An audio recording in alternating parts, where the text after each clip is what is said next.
Eagles. Eagles. Welcome in, everybody, to a Monday edition of Birds 365. It is game week, everybody. It's Labor Day, and we don't care because it's game week here in Philadelphia. Eagles take on the Cowboys Thursday night. Johnny Mack, how you doing on this Monday morning, brother? Doing well. Yeah, not Labor Day for us. NFL season, Super Bowl champions. That means you're starting on Thursday. Absolutely. So this is really on a regular game week. This would really be a Thursday. Yeah, from the preparation standpoint. So, sped up week for your Philadelphia Eagles. They'll be back on the field Thursday night. John, you said it's like Thursday. Cowboys. You say it's like Thursday in a regular game week, man. We got to get caught up. We got to get up to speed. Where is this team? I know they practiced yesterday. You were down at the NovaCare for that. They're going to practice again today and tomorrow with a walkthrough on Wednesday. What do we know so far? Has anything changed on the game? Any injury updates? What do we have as far as updates and preparation for week one versus Dallas Cowboys? Well, because of the NFL's janky rules, you don't get an injury report after a Sunday practice. So the first injury report, official injury report, will be today sometime. Monday, Tuesday, Wednesday will be the injury reports this week. But we did get to see the opening moments of practice. The good news, Landon Dickerson, he's going to play. He's wearing a compression sleeve on his right leg, but he had practice last week, both practices. He practiced yesterday. I don't see any way that Landon Dickerson, barring another injury or an aggravation over the next couple of days, is not going to play week one. So that's a positive. Tanner McKee did not practice yesterday. So it's looking more and more. Did confirm that he fractured his thumb, which we knew on his right throwing hand, and the tip of it, not terribly serious, not surgical, no surgery needed. Obviously, they didn't place him on injured reserve, so they expect him back within that 4-game window. But looking more and more like Sam Howell's going to be the backup to Jalen Hurts versus the Cowboys on Thursday night. And then if anybody's still worried about it, A.J. Brown's not talking. I think he said he's talking on Tuesday, tomorrow.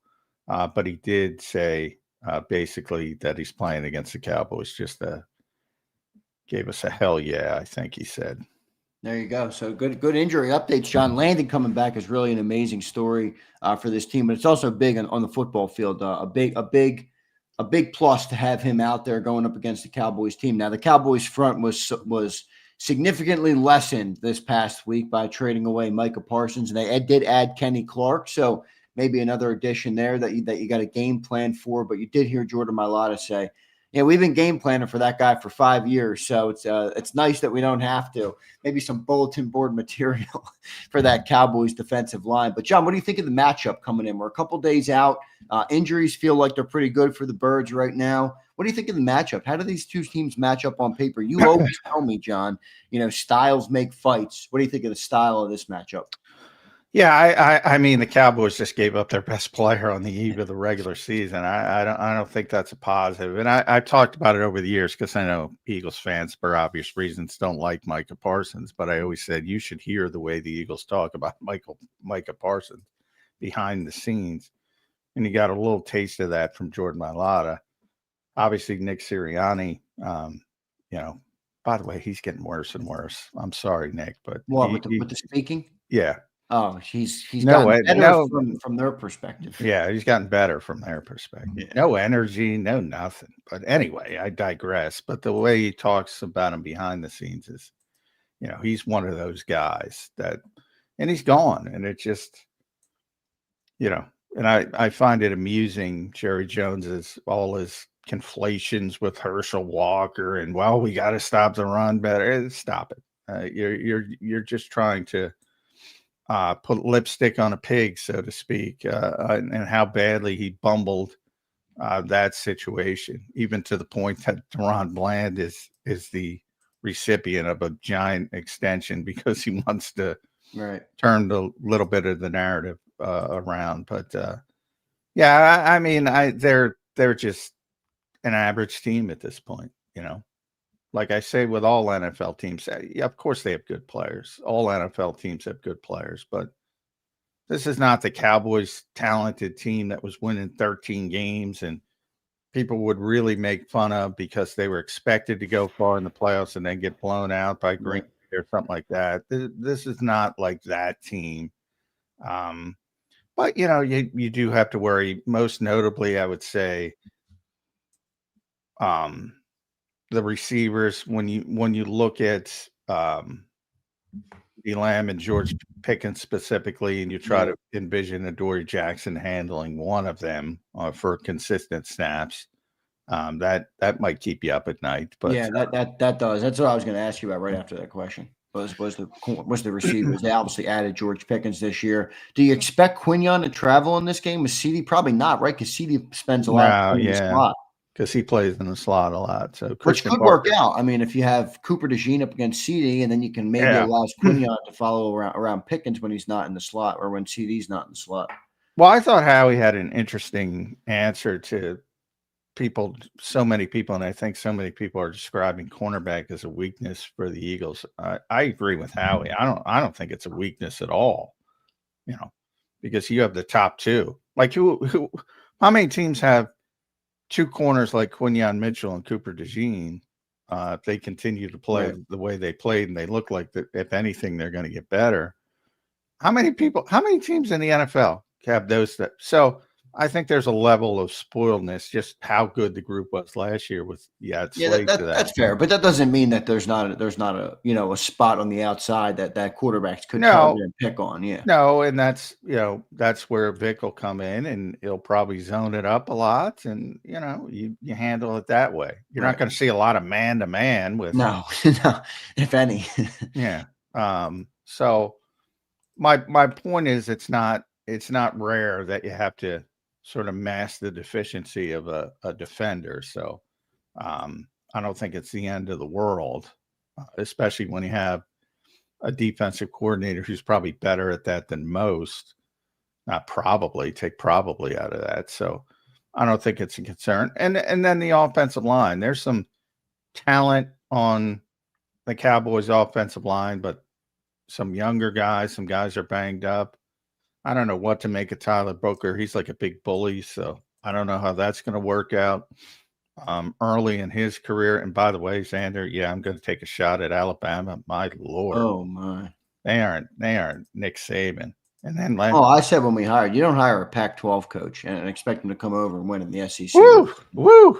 The team wasn't ready, John. That was a joke. That team, I don't want to hear anything either about the talent. The team, it was number 3 overall recruiting class.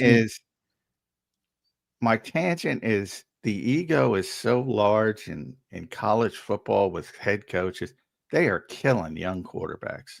Every single young quarterback that has an upside. So I got to see Alabama. I got to see, obviously, Texas with Arch Manning, most notably. He was brutal. Notre Dame last night with Lloyd Carr's grandson. They don't even let them do anything. It's 57 bubble screens, and it's brutal to watch. Number one. No, you're right. It's not good development. You take out the environment of college football, which is tremendous. It is an awful product to watch, and they are doing a disservice. So I hear all the time, and it's not their job. I don't blame them for that, because the NFL people seem to blame them, because they always complain they're not ready to play. Well, it's not their job to make them ready to play in the NFL. Right. They have to win, or they're going to lose their job. So I get it from that standpoint. But I don't get the egos of these guys. You should be teaching these players so they know how to process, they know how to play the position on the field, and that'll make you look better as a head coach if you can do that. Right. And by the way, you'd be out on an island, because everybody does it the same way. Oh, I can't do this with this quarterback. Well, give it a shot. You might be surprised. It would be better than you as the coach. But anyway, there's my tangent. It's a good tangent. It's a good tangent, and I agree with it top to bottom. And I'm sure Arch Manning will look great against when they're playing Illinois Wesleyan or whoever. Yeah, right. Yeah, really. Yeah, but and that's where you got to be careful, because then you'll have all the wannabe scouts saying, "Oh, you look at what he could do," and you look at the competition, and that's why competition is important too. But anyway, there's my tangent. There's my Labor Day tangent. No, it's a good tangent. John, coming into this game, though, for the Eagles, back to the Eagles for a sec. With the Eagles Cowboys, we'll have Jeff Kerr coming up in a little bit. So we'll talk to Jeff Kerr in preparation for this game. An abbreviated show today, guys. We'll go a little bit shorter today, and we will as well have a national football show in the afternoon. So looking forward to hearing from everybody today. It's game week, everybody. We've been waiting. I woke up this morning, spry, jumped out of bed, ready to go, put on my Eagles hat. I'm ready to rock for game week. John, what's your plan of attack if you're the Eagles this week on this Cowboys defense? How do you think they will approach this game, offensively speaking? Well, I know this question is coming. You know what my answer is going to be, right? That to me is whatever the team is giving you, I guess. Yeah, that to me is the personality of the game. No, but I mean, the Eagles' offense is the Eagles' offense. It's been that way for 5 years, well, 4.5 years, and I think it's going to be, well, this is, yeah. So anyway, I'm doing wrong math, but you get my point. Since Nick has been here, it's the same offense. Right. Little bit of tweaks here and there. More reliant on the run game because Saquon's better than Miles Sanders was or DeAndre Swift was. So, I think you're going to see something very similar to what you're used to. And then it depends on what Dallas is doing defensively, what Dallas is doing well. Maybe one of the more interesting matchups, and I tried to get Nick to talk about it, but he wouldn't, of course. Matt Eberflus is the defensive coordinator now, and obviously those two are longtime friends, coached together in Indianapolis. So they know each other very well. Kind of knows his default settings. I think he was bad head coach, but I think he's a very, very good defensive coordinator. Comes from more of a, I would say, cover 2 mindset, but he did some different things in Chicago, which, and by the way, their defense was not bad. All their problems were on the other side of the football for the most part. So I think he's a good defensive coach. They'll certainly be better than they were last year when they had all the injuries, even without Micah Parsons. But yeah, I think the Eagles are going to be the Eagles, especially week 1 when you have so many unscouted looks and different coaches, different things. So they're going to rely on what they do well, and what they do well is take advantage of their offensive line and see if Kenny Clark makes a difference, because the Kenny Clark's a good player. He should improve the interior significantly, but they did lose, obviously, Micah. Yeah, well, and that's the whole thing. They want to get better at stopping the run. That's probably directly related to being in the NFC East with the Eagles. But I mean, there's film out there with Kenny Clark with the Packers, and the Eagles took care of him pretty well. I think he was probably 3 or 4 years ago was a legit Pro Bowl player. Is probably still good, but probably descending. I still think the Eagles have the huge advantage there. So I think they're going to rely on what they do well, and that's play off the running game. And Jalen Hurts is part of that as well as the +1. So yeah, absolutely. And then play off it from there. And if that's not working, like the Super Bowl, then you shift. Then you shift. John, I think the biggest advantage in this game for the Dallas Cowboys is that it's week 1, and there's an element of sloppiness and uncertainty involved in all week 1 NFL. Week 1, 2, and 3 nowadays with how the preseason has gone. But I think that's the biggest advantage for the Cowboys, is that you just sometimes week 1 you don't exactly know what to expect. I would say that is the biggest advantage for the Cowboys coming into this game, because they're certainly nowhere near as talented as the Eagles. No, not Trevor Keegan. They picked up Trevor Keegan on waivers to get all the Eagles intel. So Yeah, they'll be. I always get that when teams pick up players. So yeah, I don't think I'm joking, obviously, but yeah, I mean, I do think the sloppy play, and you saw it last year. You see it around the league. It's not just the Eagles. That is the case. I think you'll see that. They're probably going to be, the Eagles are very heavily ball security conscious. I think it's more likely that they put the ball on the ground or there's a couple of interceptions. You remember Jalen Hurts in Brazil last year. So that to me is, I think he had what 3 turnovers and won the game last year, didn't we, in week 1? Yeah. Yeah. That to me, and there's probably 4 turnover worthy throws. That was right. one of the worst games Jalen's ever played, to be honest, and they still won the game. Yep.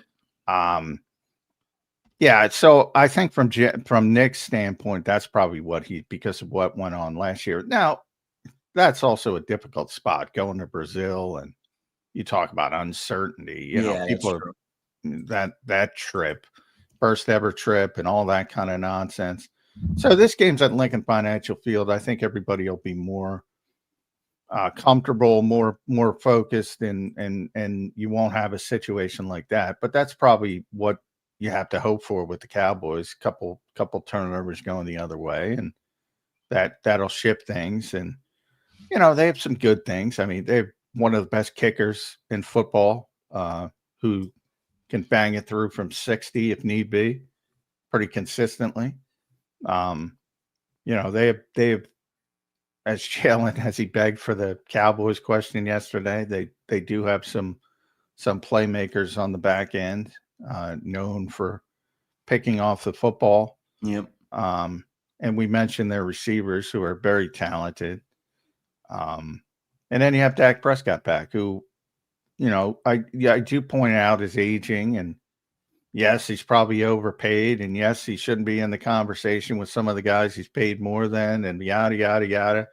But he's a hell of a lot better than Cooper Rush. Yeah, that's right. He's competent. He can throw the football. Yeah. Especially if he's clean. So I don't know if he's going to be clean, though. That's my question. Like that offensive line in Dallas, I think, is pretty shoddy. I mean, they're relying on a lot of guys to take steps forward. Well, Tyler Smith's really good. Now, he's banged up. We're going to have John McMullen on tomorrow, the great Cowboys writer. Yeah, he's awesome. So we'll learn more about him tomorrow. Booker's interesting to me because he's a great college player and he tested poorly and seems to play well. So I know a lot of other people are concerned about the measurables and the testing, and because they're slaves to it. But, my estimate, he's pretty good on the field. So we'll see. And he's big and strong, which is rare for a rookie. Usually those guys have to get in the weight room to kind of catch up to the grown man strength, so to speak. BB's probably coming on. And then I would be more concerned about their tackles, but I think that's weakness versus weakness. Then you're talking about the Eagles' edge rushers. And that remains the most uncertain part of the Eagles team for me. I know a lot of other people. Yeah, I mean, look, I don't think it's a knock on you, but it's one thing you were wrong about this offseason, man. You're like, they're not coming into week 1 with these as the edge, and they are. Well, that's fine. People can spike the. No, I'm not saying it to say that you're wrong. I'm just saying this is who they're coming in with, so the weakness that we thought might get corrected did not get corrected. Well, not for a lack of trying. I'll just say that. So I know people aren't going to believe it until it happens, and that's fine, but not for a lack of trying. No, I believe it. I mean, Howie's aggressive everywhere. Why would he not be aggressive at that edge? So, I think that's a lot of people don't understand. I got a little bit of a gnat here. A lot of people don't understand that just because you want to do something, you get it done, even though over the weeks and months, you'll find out about things that the Eagles wanted to have happen, but didn't. That's the brilliance of the Eagles, really. That's the brilliance of Howie Roseman, because at any given time, whether it's the draft or whether it's personnel free agency, you're dealing with 31 other teams. So you have this mentality. Their whole mentality. Howie basically admitted, "Why'd you let Fred Johnson go?" Well, two reasons. One, he wanted to have a chance to be a starter because he wasn't going to be a starter here. Right. And two, they thought really over the past 2 years, because of the way the draft board was coming in, and if you go all the way back to the reports of the top 30 visits, it was offensive lineman, offensive lineman, offensive lineman. Right. They Yeah, thought remember we talked about it. they thought they were getting a young tackle to prepare for the eventuality of Lane Johnson retiring. Over the past 2 years, they thought it was going to shake out that way, and it didn't. And then you have to morph, and you have to go where the board takes you. In the case this year, it was all Jahad Campbell as he started the fall. So if Jahad Campbell didn't fall, like, I think Josh Connerly would be here. Yeah. Which is interesting because Washington obviously took him. And Washington we'll took him what, like 2 spots before us or 1 spot before, a couple spots before us? Yeah, I don't remember the exact spot, but I think they would have moved up. I think they would have done what they had to do to get him. I think he was like 30 or 29. He was 29th. 29th. So We were I think 31st with Campbell, right? Yep. I think he would have been the guy, not as high. They wouldn't have, not obviously the Eagles didn't go that high, but they tried to go up high. They tried to go up at 22 was the first spot that I know of. And I've heard people say they want to go up higher than that, which I have not confirmed, but I confirmed they tried to get up to 22. So that's as high as they were trying to get up to get Campbell. With Connerly, I don't think they would have tried to go up that high. No, probably would have tried to jump Washington, right? Yeah. And so that's the kind of thing I think a lot of people don't understand. Like, just because something doesn't happen doesn't mean you weren't trying to make it happen. In the case of edge rusher, and look, I still think one's coming at some point. Yeah. Oh. Closer to the trade deadline. But that's all dependent. The luxury of playing time is same thing with Adoree Jackson, same thing with Sidney Brown. The luxury of playing time is if you play well, you can shut down all those narratives. Is there any outside chance right now, John, that Keely Ringo is this year's Nakobe Dean or Adoree is this year's Devin White, maybe would put it better. And week 1 rolls out and out comes Keely Ringo. Is there any chance in your mind that could happen? Not Keely, Jakorian, I think there's a slight chance. So Keely's I think Keely was the guy who everyone wanted. So it's less significant for me if it's Jakorian. Yeah, I think that's more likely for Jakorian. Like, it wouldn't surprise me if snap 1 defensively if Jakorian Bennett's out there. I'm talking by, I expect it to be Adoree Jackson, but I wouldn't be bowled over by if it were just Jakorian. I would be bowled over if it were Gailey. Yeah, at this stage. Me too, for sure. I just wanted to see if there was any outside thought or if you saw anything at practice. John, they're back on the practice field today, and then tomorrow, walk through Wednesday. Game day Thursday, everybody. Get ready to go. John, I want to look at your top 3 matchups to circle in this game to watch, specifically on the football field, different positions. You always say quarterbacks don't play quarterbacks, receivers don't play receivers, corners don't play corner. You know what I mean? We always kind of judge them in that regard. What are your top 3 matchups coming into this game?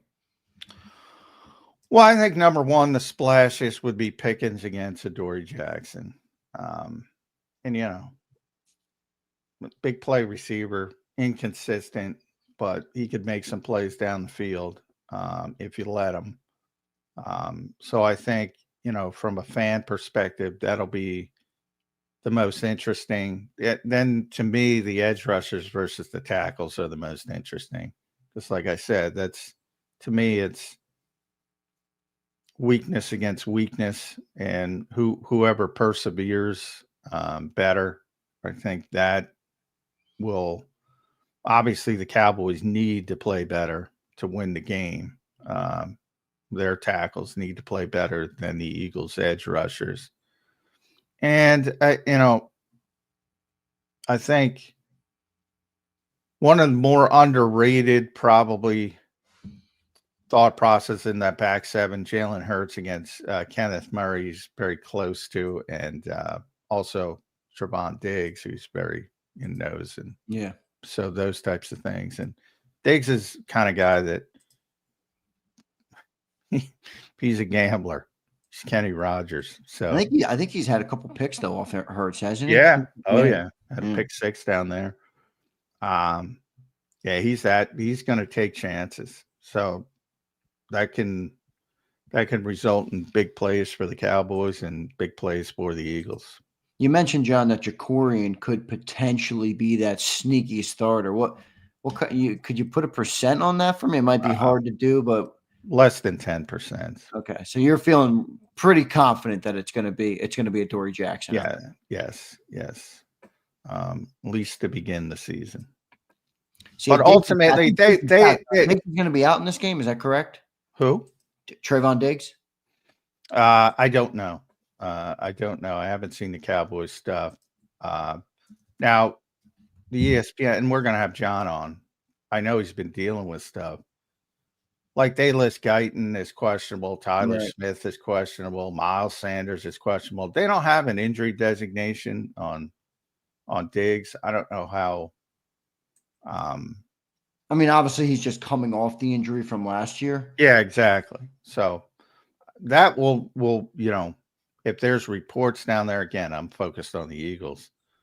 And like you said, we're gonna have Machota tomorrow. We're gonna have Machota. So he'll give us the update on that. So I mean, yeah, there's possibility, but if he's on the field, and the same goes with Deron Bland as well, by the way, who just got the massive extension. I mean, he's the same way. He's just a big play guy. He takes chances. Yep. He set the NFL record for pick sixes a couple of years ago. So they take chances in the secondary, but even that could change because now Matt Eberflus is there. So there's a lot of unscouted, uncertain things about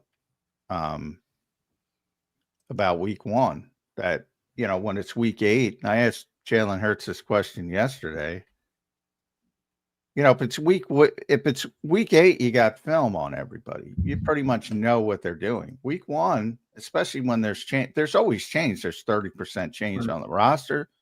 Most teams have changes on the coaching staff. In this case, you have a significant change at defensive coordinator and head coach.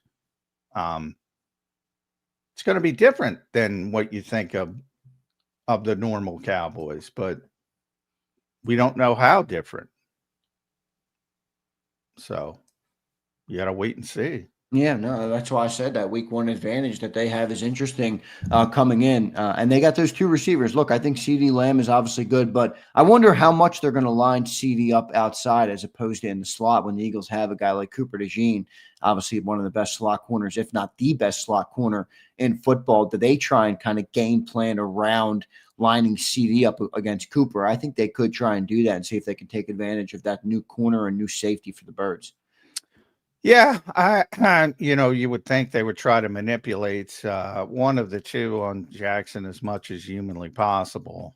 And, depending on who they think is the biggest advantage. Christian Parker talked about, I mentioned traveling because and he said you have to be very static and for Quinyon to travel because he's really going to travel between X and Z. He's not going to go in the slot. So only teams that are very static they're going to do it against. That's not the Cowboys. So that means they should be able to manipulate who they want on Adoree Jackson for the most part. But we'll see. We'll see how it shakes out. Yeah, no doubt. Johnny Mac, a question here from an outsider or from a spectator perspective. Who do you think has the most pressure in this game? I don't think the Eagles look at it like this, so you can't really judge it from that regard, but Eagles are kind of raising the banner here. It's a big night, obviously, for them. They are talked about like they're talked about in the media right now, which is glowingly, to say the least, as a football team. And the Cowboys have kind of been a punching bag the last couple of weeks. I mean, especially the last week after trading Michael Parsons. Jerry's been one of those guys that people love to take shots at, make fun of, all these different things. It almost feels to me like the Eagles have more pressure in this game because the Cowboys nobody's expecting shit from the Cowboys. Well, that's super. They're going to have more pressure on them in pretty much every game. That's being the Super Bowl champions. You're the hunted now. And that's something to keep an eye on because generally you're going to get everybody's best shot. I think you already saw this in practice. I think Cleveland brought their best shot. And I think Cleveland was pumped up with the way they handled practice. Yeah. Oh, no doubt. Even a little bit of confidence.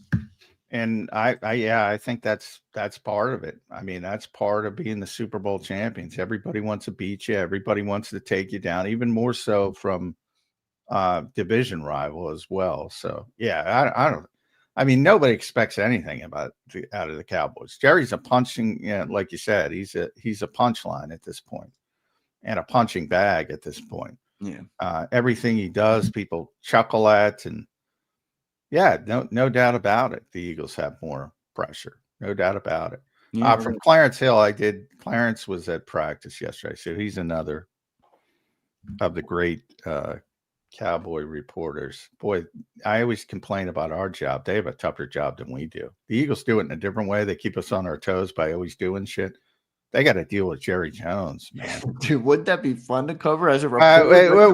It would at first, but then it would get very tiring. Trayvon Diggs said he did everything in practice today. This was yesterday, so Sunday.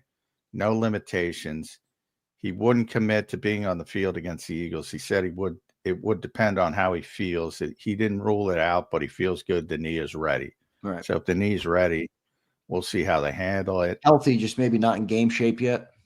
Yeah, maybe. Tyler Guyton, left tackle. He told Clarence that he plans to play against the Eagles. But these are players, though. Sometimes they'll say stuff, and the team, hey, slow down. So, but those are some of the Cowboys news from practice yesterday. Yeah, John, we talked a little bit about the matchups. If you're the Eagles, what are the matchups you're trying to exploit in this game or take advantage of? We know which way the Cowboys will try and take advantage of from the Eagles' perspective because we know everything soup to nuts about the Eagles, so it's easier to call that out. But if you're the Eagles, where do you think the plan of attack is? Who do you try and take advantage of in this game? Well, a lot of it depends on I think offensively, I think this is a DNA game for the Eagles. Basically you do what you do well. Right. Because of all that uncertainty. Play bully ball is what you're saying. Yeah. And from the standpoint of most Thursday night games, that's what they are. Because during the regular season, you can imagine you have a little bit extra time. So it's not apples to apples, but most Thursday games are DNA games, and you don't get as much time to game plan and all that kind of stuff. In this case, it's because of the uncertainty, the unscouted nature of week one. It kind of defaults to what you do best, and we all know what the Eagles do best offensively. So I think they default to that, and they say, I don't think Kenny Clark, that showing up, says, "Oh, we can't run the ball." I think they're gonna combo block them to death and try to run the football offensively. And then defensively, it's going to be more interesting because, as we said, the defense has been more interesting all spring and summer because of all the turnover, all the change. It's going to be interesting to see how Vic utilizes Jahad Campbell. It's going to be interesting to watch how he handles Sidney Brown out there, most likely, although Drew Makuba was back. I should have mentioned that. He was back in practice. We'll see if he was limited. Again, they didn't have to have the designations yesterday. That they'll have to have them today. So that'll go to the Cowboys too. So we'll get at least a little bit from their team. Yeah, exactly. So, the defense, there's a lot of uncertainty in how it looks. So you're going to rely, but one thing they're going to rely on is Jalen Carter, and now Moro Jomo, Jordan Davis inside, Zach Bond, Cooper, Quinion, and Reed. Those are your core guys, and that's who everybody else is going to have to sort of play off those guys, and we'll see how it looks. Yeah, no doubt. John, you pretty confident that Jahad Campbell's going to be the starting linebacker in game one here? Yeah, but I do think Trotter's going to have a role. I don't think it's going to be like last year, at least the start, where it was just N'Kobe and Zach. I think you're going to have more of a little bit of shifting there opposite Zach Bond. So I do think Trot's going to have a role. He had a very good summer, but obviously I think they want to utilize the unique skill set of Jahad Campbell. I think specifically in, if they're in the red zone, if the Cowboys are, in the red zone, I think you're going to see a lot of Jahad Campbell in those instances as they try to, pick up the blitz packages or try to confuse them, whether he's coming or dropping, that type of thing. And then if the Cowboys are backed up, I think they'll utilize him. Anytime you can let them go downhill, they're going to have them on the field. The question with Jahad Campbell is when he's going backwards, when he's in space, can he handle that part of the job? And when he gets to that level where he can handle that part of it, then he probably becomes a full-time starter. A little bit like that safety position you explained, where Sidney Brown is better, going downhill. Yeah, exactly. Same thing. Yeah, exactly. And Trotter's not a better athlete, but he's a better understanding of zone coverages and where dropping and things like that. A little bit more experience. He's been in the system for, a year and a half now. Yeah. Plus I do think he's got natural instincts as well, which are, higher level natural instincts. Pretty instinctive player in general. Jalen Hurts coming into this game, John. What's the expectation from QB1? I love the way he approaches business. I do. He spoke obviously yesterday, and same cool demeanor, especially coming into a football game. But what do you expect to see from Jalen Hurts coming into this game? Year 5 as a starter, man. It goes quick. Time goes quick, especially when you follow. John, I always say when you follow football, you almost realize how quick time goes as opposed to not, because you see players get drafted and then you see them continue to develop and you're like, holy shit, that guy's already 30 years old. Makes time feel quick. But Jalen Hurts coming into year 5, John, what's the expectation on him coming into this game? Well, I'm going to use his own expectation. Win. That's all he seems to care about. That's all anybody talks about. Doesn't care about numbers. All that kind of stuff. I think that's what everybody else wants to see. I think he just wants to get his team over the finish line. You got to ask the identity question again, which I love because, who knows what their identity is going to be.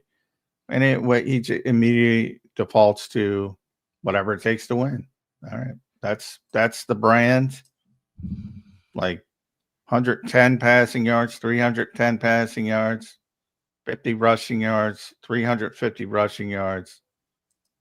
Did they win the football game? Did he play effective?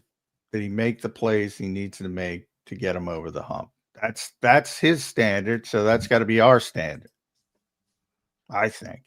And that's fair. Doesn't have to be. I think Patullo is going to be not aggressive, but I think he's going to have a good mix of pass and run in this game. I think he wants to show teams early this team is capable of more than just, running the football down your throat. I think Patullo, it's just an inkling. It doesn't mean I know anything, but I think Patullo is going to do a good mix of both in this football game. Well, and here's where I'll go down my route. Any offensive coordinator can go into a game saying, 64 games, 64 plays, let's say 32 and 32. That's not how it works. No, that's not how it works. I know I'm beating my head against the wall here. I know nobody. No, I don't think you're wrong about that point, but I think there could be if they're down 2 touchdowns in the fourth quarter, it's a catastrophe. But if they're down 2 touchdowns in the fourth quarter, you're not going to like the run pass ratio. I'm pretty confident. If they're up 2 touchdowns, You're going to like it because they're going to be running the ball down their throat. They're going to be playing bully ball. Literally. And when I say this, 100%, all the personality of the game, all of it is the personality of the game. Now, where that shifts slightly is when you come out your first 15 plays or whatever you script. That's it. So, I mean, yeah, pay attention to that. And you'll know what they want to do and what the weakness of what they think they can attack on the Cowboys. Right. After that, it's feel and personality of the game. All of it. And if it isn't, send that coach back to college where he can run 47 bubbles. That's correct, Johnny, man. Good stuff. We got a couple more questions here. John, guys, we're going to go an hour today with John. We're going to get Jeff Kerr. Jeff Kerr might be sleeping in on a Labor Day. What the hell? Yeah, well, it's too late now if we're only doing an hour show, but he was supposed to hop. Well, I'm going to stay on till 9. So if he wants to join me, I'm going to be on. I'll be on after you're out of here. But whatever. Let me know. By the way, what's going on? I can't tell how many people are watching. I have that. My green screen wasn't working. I have no idea how many people are watching. Nothing. What is going on? We got over 700 watching right now. I have no idea. Usually I have your computer. I know what happened then. If you can't see that, that's because your computer got logged out of your account on StreamYard. That's what it is. I'll get you set up, John. I'll get you set back up. That's probably because I had another person log into it and it might have booted your ass out. Booted your ass out, Johnny Mac. I'll have to get that fixed for you. I think we got a super chat here. Let me get to the super chat. Jay Dilla says Mike is sabotaging both the Cowgirls and the Packers. I don't know. I think he's gonna help the Packers. I don't think you're going to be happy with Mike and Green Bay as an Eagles fan. Well, it's funny. I was thinking about our conversation, John, when Micah was traded, and I'm like, yeah, it's good to get him out of the NFC East. I know he goes to an NFC team, but you got to win your division before you can think about winning your conference. So from that perspective, I'm like, it's better to get him out of the NFC East. But I was re-listening to our segment, and I'm hearing you, and you're like, you're not going to be happy to game plan for that guy in a playoff game versus the Packers, and that's what hit me. I'm like, shit, you're probably right. That's going to be a tough. That makes them significantly. Well, it's funny. January, Netflix has the Cowboys show up, so I've been watching some of that. It goes, it tells the whole story of Jerry Jones, buying the Cowboys and all his narratives. But the first big, getting over the hump with those great Cowboys teams. The Emmett, Troy Aikman, Michael Irvin teams. It wasn't the Eagles. It wasn't the Giants. It wasn't the Redskins at the time. It was the 49ers. And they kept getting beat by the 49ers, and they kept running up against the 49ers.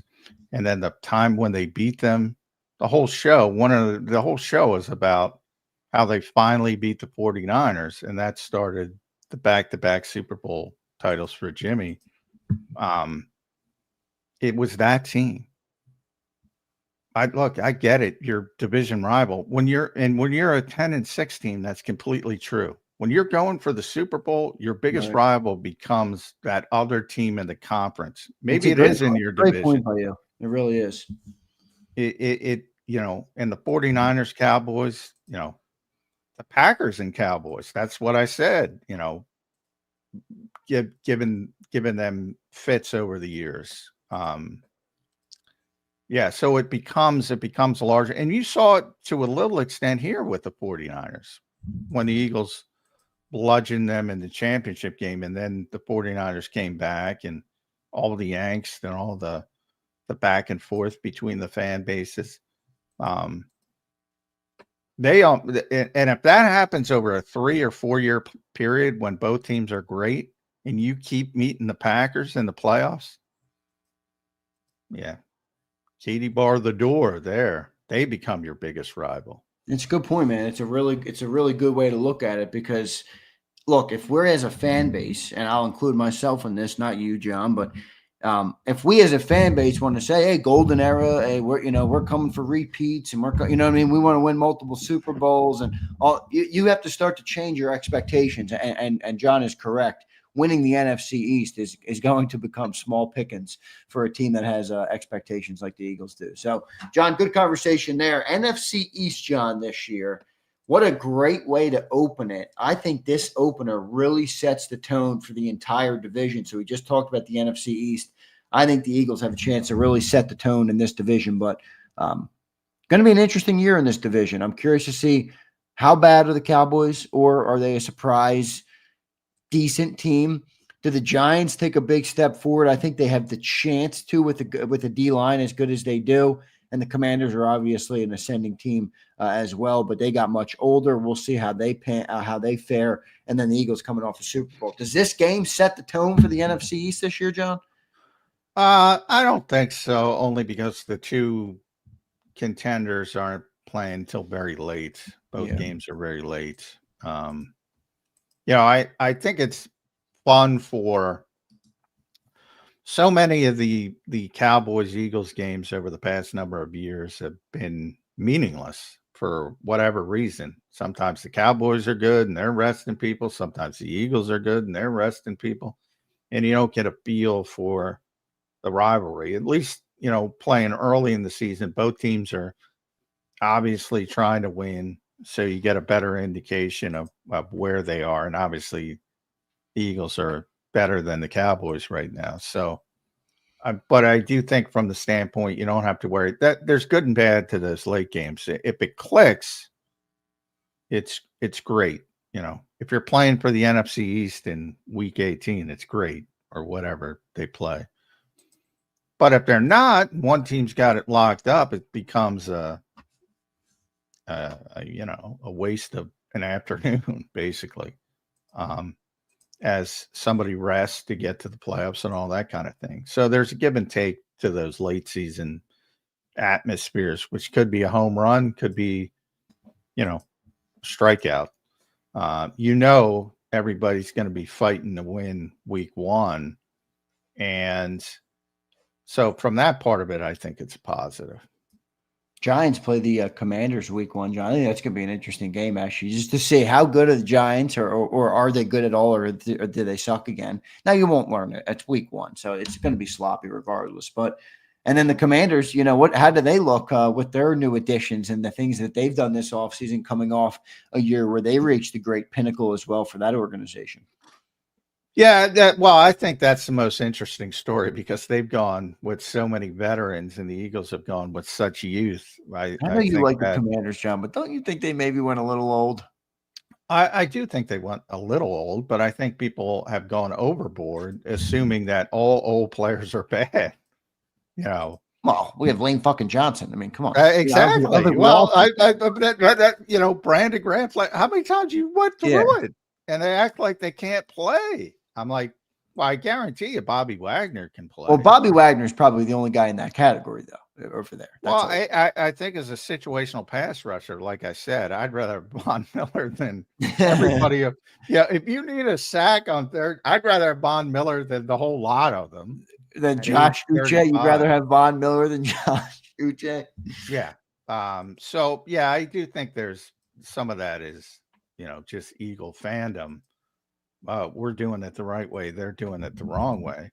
My biggest concern, and this is what happens being a Yankees fan in baseball, because they always build with older players and they always get hurt. That's my bigger issue. That is probably going to be the biggest issue.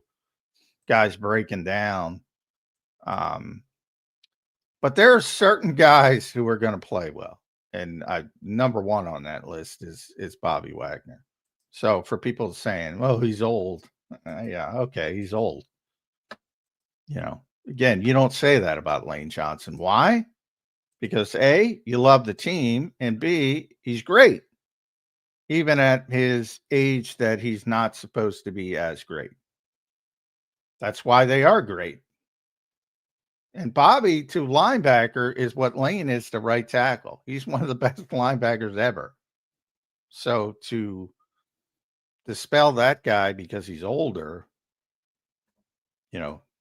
do it at your own, beware is all I'll say. Yeah, no doubt about it, John. Good stuff here on the opening on a Monday edition, John. It's game week, brother, and the NFL season is officially upon us. Just some broad questions now. I mean, how do you feel about the start of the season coming in here, John? You're what is it? You're going to be your 10th year covering the Eagles or 9th? Full time. This is number 10. Number 10, full time. That's pretty good, man. That's pretty good. How do you feel coming into year 10 covering the Birds full time? I do, I'll probably think about that more when I kind of talked about this when last week. My whole thing is getting to see so many great players. And I'll probably think about that more, when it's over. But the Lane Johnsons of the world, the Brandon Grahams. Ty Robinson got Brandon Graham's locker. I'm just sitting there going, it's weird not to see Brandon Graham in there. I maybe Ty Robinson they gave it to. Yeah. Oh, it generally goes by position, and like the offensive line does it in a row. So it's a big deal that Tyler Steen finally has the right guard locker. Right. So you see some of those guys leaving, Fletcher, Jason, obviously. And you go, damn, I got to cover those guys. And they're, Lane's going to be in the Hall. Jason's going to be in the Hall of Fame. I think Fletcher should be in the Hall of Fame. Brandon's probably not, but that's insane to me. Slay, he should be in the Hall of Fame. So that's how I look at it. You also saw a historic season with Saquon last year too. Yeah, well, Saquon's going to be in the Hall of Fame too. I've already said that. Probably needs a couple more years, but he's on that trajectory. Jalen's on that trajectory. Jalen Hurts is on that trajectory. 4 years started. He's already got Super Bowl 2 appearances. I mean, come on, he's definitely on the trajectory. So to see all these players, and then the seasons, as you pointed out with Saquon, to see that season, to see that last season, that's the best Eagles team in history, at least in the modern era. You can go back to 1949 and 1950. I'm not going back to then, but certainly in the Super Bowl era, the greatest team in Eagles history. And I thought the Super Bowl 57 team was better than the Super Bowl 52 team. So I got to cover 3 Super Bowl teams in 8 years. That's pretty cool. And then when I go back to years prior, I've gotten to see so many great players up close. AJ's in that. It's crazy how many Hall of Famers they're going to have from this team. It's crazy in this era of Eagles football. That's why you got some spoiled fans, man. Oh, don't blame us. Who do you got like on the team currently? I know Lane's going. Someone says you're a homer for thinking BG should go. I don't think BG is a Hall of Famer. Oh, yeah. Well, good. I like, because people think I hate the Eagles. People think I'm a homer. People think I like this team. Now I like the Packers. Last year I loved the Lions. Boy, I like the Packers. Right. That's a good. If you're a reporter and your goal is to be objective, it's good to have every different fan base saying you like every other team. It is a good thing. That's a badge of honor, John. Yeah. Well, last year I loved the Lions. This year I like the Packers. I covered the Vikings, so Pumper, I love the Vikings. How can I love the Packers and the Vikings and the Lions? No, I just talk about who's good at the moment. And the Eagles are good in the moment. But yeah, Brandon Graham, he's not going to make the Hall of Fame. I'm saying if people understood his job and understand what he did, he should be in the conversation. To play that long and that productive for that extended period of time. But he didn't get the sack numbers. They love sack numbers. Yeah. For edge guys. Fletcher, to me, is borderline, but he should be in. For years, I've been doing this, who's the best pure football player on the Eagles for a long time? It was Fletcher Cox, and I think people forget. Like Fletcher and Jason Kelce. For more years, Fletcher was the best player on the Eagles than Jason Kelce. but the perception because of Jason's other stuff and his personality and his, not that he's not a Hall of Fame player, because he is, but if you're talking year to year to year and you looked at all the years they played together, Fletcher was the better player for more of those years. But a lot of things go into it. You know, I think if Saquon retired tomorrow, he's going to the Hall of Fame, but part of that is because of his pedigree and what he was expected to be. And now that he's had this historic season, I thought that put him over the top. In reality, he probably needs a few more seasons if we were just had Terrell Davis's background, for instance. He would need, or maybe that's a bad example because Terrell's had such great seasons at his prime and he didn't play a long time. But so it's shifting sands, and perception's a big part of it. But the bottom line is so many great players in this era. And yeah, I'm talk about Homer. I'm 100% on board with Slay as a Hall of Famer. 100%. I don't know if he'll get in. You think he'd get in? I do, but it's borderline.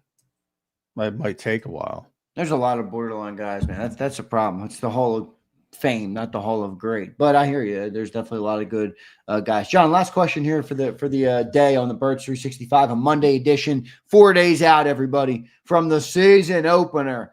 Playoff hangover or momentum, John? How do you view that? Do you put any credence to that when you win a Super Bowl and maybe there's a small hangover? It's obviously can be done. I mean, look at the Chiefs. They went to 3 straight. But do you think that's going to be at all an issue for the Eagles this year? Yeah, I mean, it's real. That's one of the most difficult parts. I call it more not hangover, human nature. I call it more. I've talked about that a lot from the organizational perspective on down. I think there's a little less sense of urgency. I just think that's natural to let out a sigh of relief and say, we got over the hump. And the Eagles have done all the right things about, they don't talk about it. They don't talk about repeating, except how they don't talk about, Nick laid the law down, 30% turnover, not the same team. Jordan Mailata said it again yesterday. Landon Dickerson will jump down your throat if you talk about it. So they say the right things. But does it look the same? Do you have that same sense of urgency? It's tough. That's probably the toughest part. And it's human nature. It's not anything more than that. Yeah. All football coaches now are like robots or like automatrons. Every single one of them talks about be where your feet are. Get 1% better today.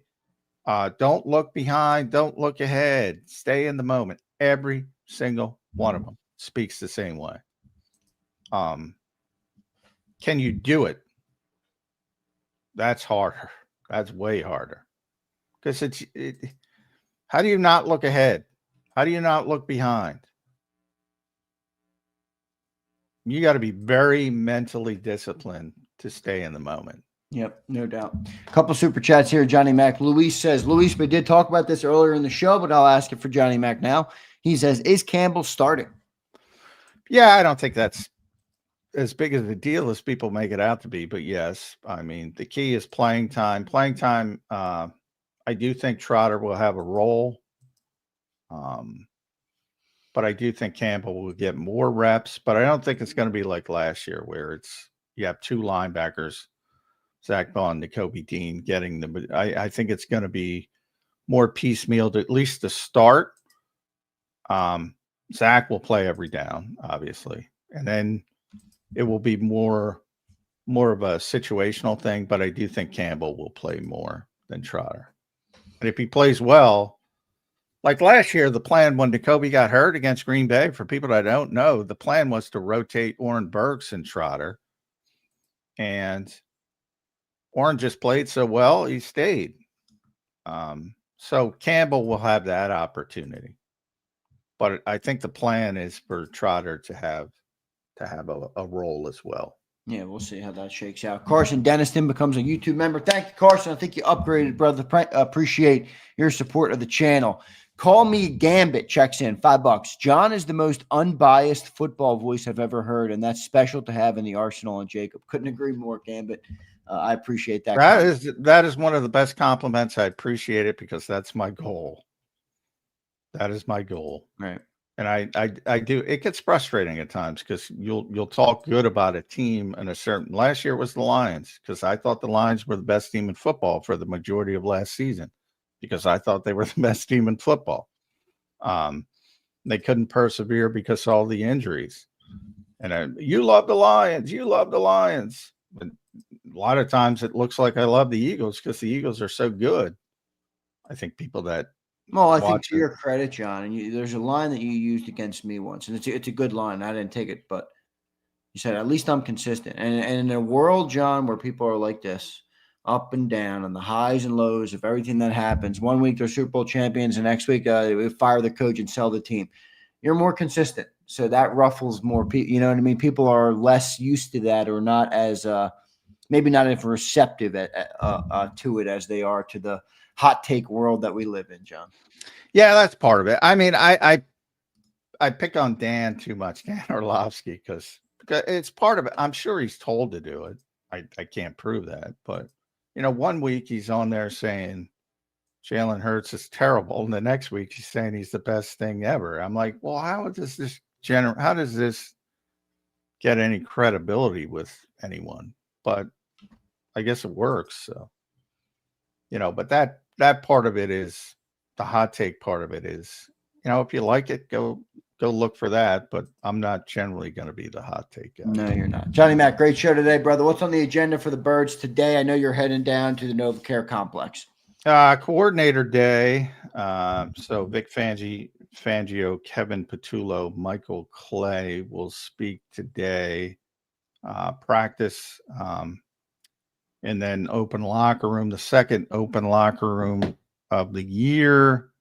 And probably most importantly is the first injury reports of the year, or practice report, I guess it's now called. Yeah, right. Well, that's going to be significant too, coming from the Cowboys team as well. Yeah, because they have a lot of guys, as we talked about. Now, I assume most of this gets manipulated, doesn't it? I mean, not manipulated, but a lot of times you'll see a guy who's questionable, and then the day of the game, oh, they're playing. Yeah, well, Well, Nick is very obsessed with competitive advantage to the point of silliness, really, but he's very obsessed. So he's not. Do you think that's become more of a trend, though, like at large in the league? It depends on the coach. Some guys are more. Nick's feeling is that he thinks it's lazy if you don't explore every avenue, even if it's a minute advantage. But which is fine. If he believes it, he believes it. It's not my job to tell him what to believe. But I do think that nobody's paying attention to these, like the Cowboys are preparing for, like Landon Dickerson's going to play. They're preparing for that. They're preparing for Sam Howell to be the backup quarterback because they know Tanner McKee's not going to play. Things like that, Yeah. But they'll hold out as long as possible. Not that, you prepare for the backup quarterback anyway, but anyway. So all the subterfuge with injuries is, it's overdone, but he believes it. So that's all that matters. Yeah, and it's worked. He's had a successful 4-year start, so I would assume he's going to stick to what he's done to this point. Johnny Mac, great show this morning. I'm going to stick on here on Birds 365. We will catch up with you tomorrow. Enjoy the practice today down at the NovaCare complex. I'm looking forward to talking to you tomorrow. And we're going to have, as you mentioned, John Machota, who's one of the best Cowboys reporters. Is he still with the Athletic, John Machota? Yes. Yeah, so he's with the Athletic. We'll talk to him, and then maybe we'll get Jeff Kerr up at some point this week as well for the game. So good stuff, Johnny Mac. Appreciate you doing it, my friend. And we'll talk to you again tomorrow. All right, and happy Labor Day for everybody as well. Yep, good stuff, John. Thank you, brother. All right. Thanks, everybody. All right, there's Johnny Mac. John McMullen joining us here on Birds 365. A great show today as we get ready. It's game week, everybody. We are 4 days away. Holy moly. I can't believe the dang Eagles season is here. You guys know, I like to think that every fan's this way, and I would think that they are, but covering the team, like this is such a huge week for us. For at least for me, it is. You know, I try and work my balls off every day to, you know, prepare for and build the channel, build the company, do what I got to do to find success and achieve success. And when you have game weeks coming up now, not preseason games, it's just like I am so effing stoked. It's 3.5. You're right, Cheese. It's not even 4. It's 3 days. It's 3 days. It's 3.5 days. We are 1 day tomorrow morning, 2 day Wednesday morning, 3 days Thursday morning, and then another 12 hours. We'll be in game in 3.5 days. We'll be in the middle of the game in 3 days and 12 hours. All right, so I am just ready to go. I really am. I'm ready to go. But I do want to ask you guys, all right, I'll ask the fans, and I'm going to stay on for a little while for sure. I will kick around some things. I wanted to give John a little bit of time on a Labor Day. You know, these guys work hard, and we got a long season in front of us. So I did want to do that for everybody. But game week, we got to be live. We got to do some shows here. But the thing I wanted to ask you guys to start, and we'll go a couple different places here on Zander Time today, an early version of Zander Time. You know, bad news for me. My first cousin had a wedding yesterday. Congratulations to her, my beautiful cousin Mallory. And I didn't get home. It was way out in Pennsylvania. Like, I mean, way out. I don't mean Philadelphia. I mean, like, closer to State College. So we were out there. I didn't get home till real late, so I didn't even get a coffee this morning. All right, so bear with me. Labor Day, though. All right, Labor Day. I assume a lot of you guys are off from work today. Okay, I think that's the case. Maybe some of you are working, and shout out to the guys, to the people who are working. But what are you guys doing this weekend to prep for the third? Anything? Is there anything you guys do in preparation for a Thursday night game, especially with the Labor Day? If you have a Monday off, I don't know. You know, back in the day before I worked covering the team, I used to like to go into the grocery store was a big thing. It's not for me anymore, but I used to go and be like, all right, we got to get wings. But I didn't cook any of the shit, but I would go and, we got to have wings. We got to have nachos, got to have buffalo chicken dip, got to have whatever it is that you like to eat on game day. What's on the prep schedule for you guys getting ready for Eagles week 1? All right. Caleb says, should have stopped in Altoona. I would have brewed a pot for you. Thank you, Caleb. Those are the kind of supporters we love. All right. Trenton says I'm going to be rocking a Kelly Green Hurts jersey. Love it, brother. Love it. Kelly Green Hurts with the matching hat. I'm thinking about throwing one of these hats on today. Now that I'm home, I got to send out. I got 2 of these hats I'm sending out to people. Tony's getting one, and Dio, I think, was sending one. Oh, this one's big, but I love this hat.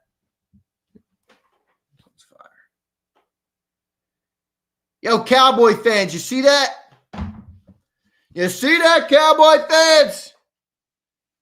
Your last Super Bowl merch says like 1990 for crying out loud. Abe says I'm having family over to watch the first game. Gotta love it, man. Jason, 18, rocking the Quignon. Jason, I got to get your jacket too. I got it chilling right over there. All right, I'll get you it.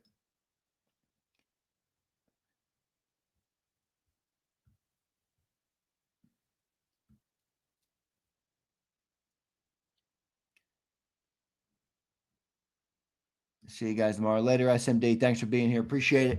All right. Appreciate it. Love that hat. Thank you, brother. Appreciate you, man. Valencia says, Dallas won't sniff a Super Bowl till I'm 60. I'm 24, by the way. You might be right. Well, Jerry won't live that long, Valencia. So let's see what they can do. After Jerry. I don't want to project someone's death. I'm not going to do that here on today's show. All right.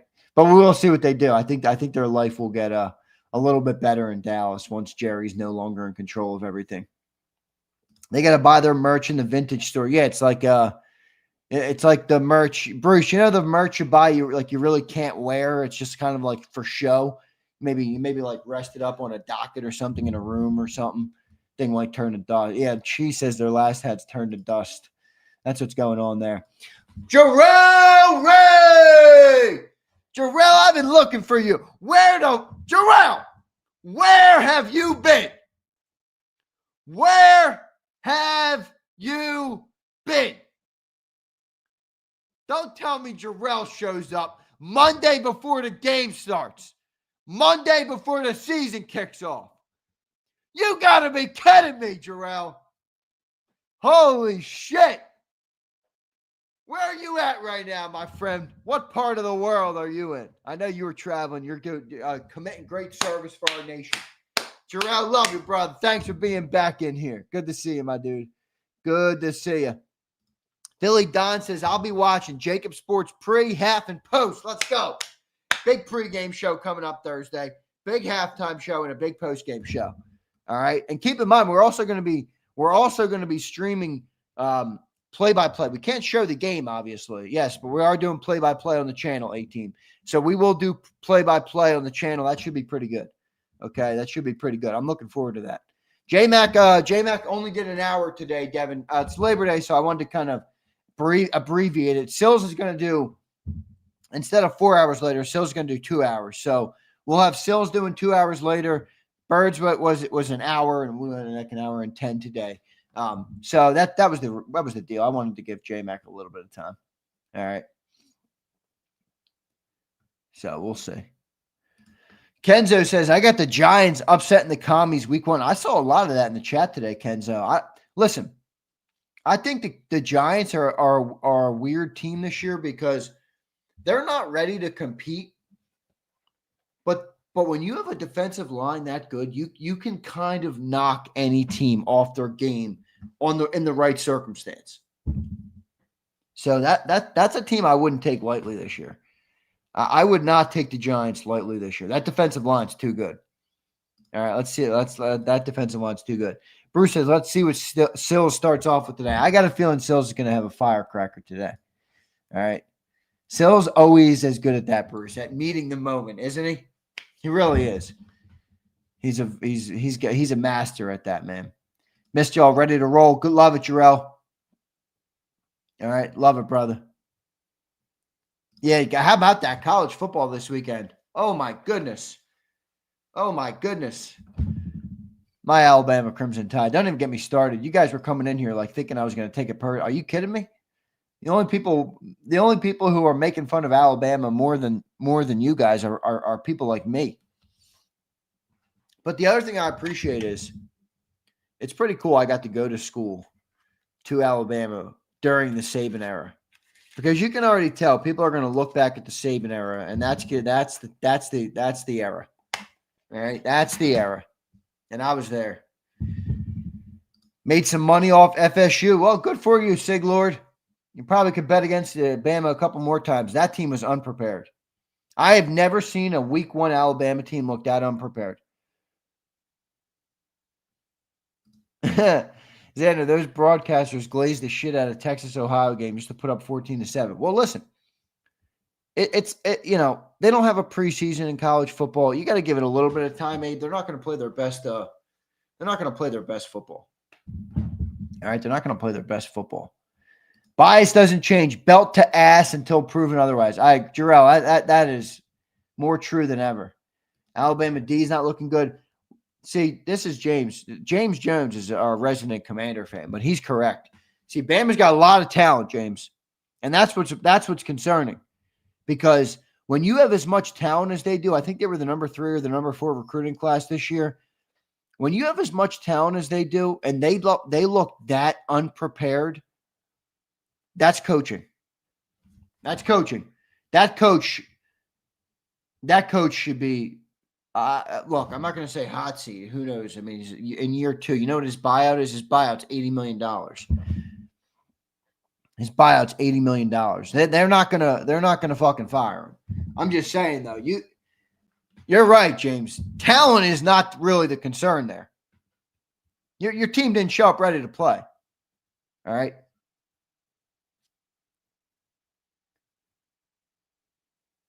Yes, he does, Valencia. This is a good point. I heard Saban on Pat McAfee's show. Sounds like everything he was saying, I heard it from Jalen already. Saban leaves his mark on the play.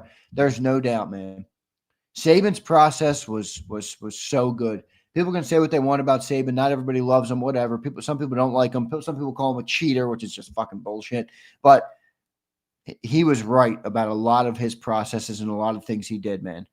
A lot of the things he did. His approach was tried and true, and it was tested, and it worked. So, again, have your perspective. Think he's goofy. Think he's weird for slamming headsets when they're up 52-0. It worked. Oh, Neil. Neil says, Saban tries to claim Hurts now. It's ridiculous. Neil, that is the most Eagle Homer bullshit I've ever heard. Anybody who watched Alabama in the years of Jalen Hurts knows that it was nothing like that. Nothing like that. Saban ran Hurts out of town. No, he fucking didn't, Neil. No, he didn't, Neil. Shut up. No, he didn't. Carson Beck is goofy. Yeah, no, he is. They won last night, but Miami won, right? Yeah. I didn't watch the full game. I was driving home from that wedding. Yeah, 27-24. I'm not a big Carson Beck fan. I'm not gonna lie to you guys. I'm not a big Saban gave up on Jalen. No, he didn't.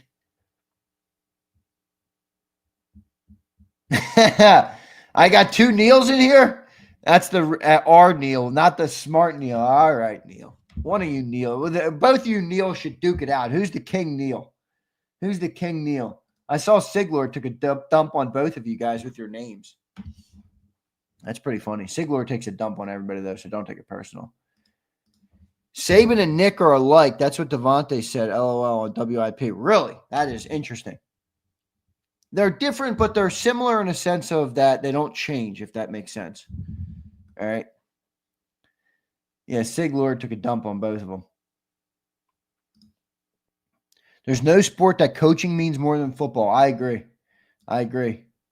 Eagle Zander, love the hat. Thank you, bro. Like that hat? I got this at Mitchell and Ness down in Philly. And I left the sticker on. I know. Some people are like, why do you leave the stickers on? I'm like, oh, I left the sticker on. Why not? I don't wear it enough.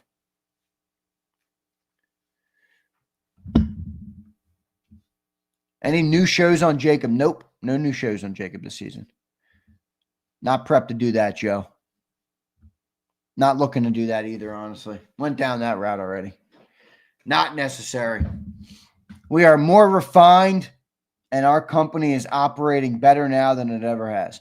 Valencia says, W show, it's game time, brother. Fuck Dallas. I'm with you, man.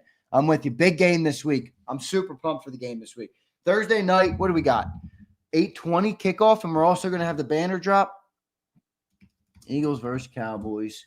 It's an 8:20 kickoff, right? 8:20. It is on. Wait, what's it on? What's the opener on?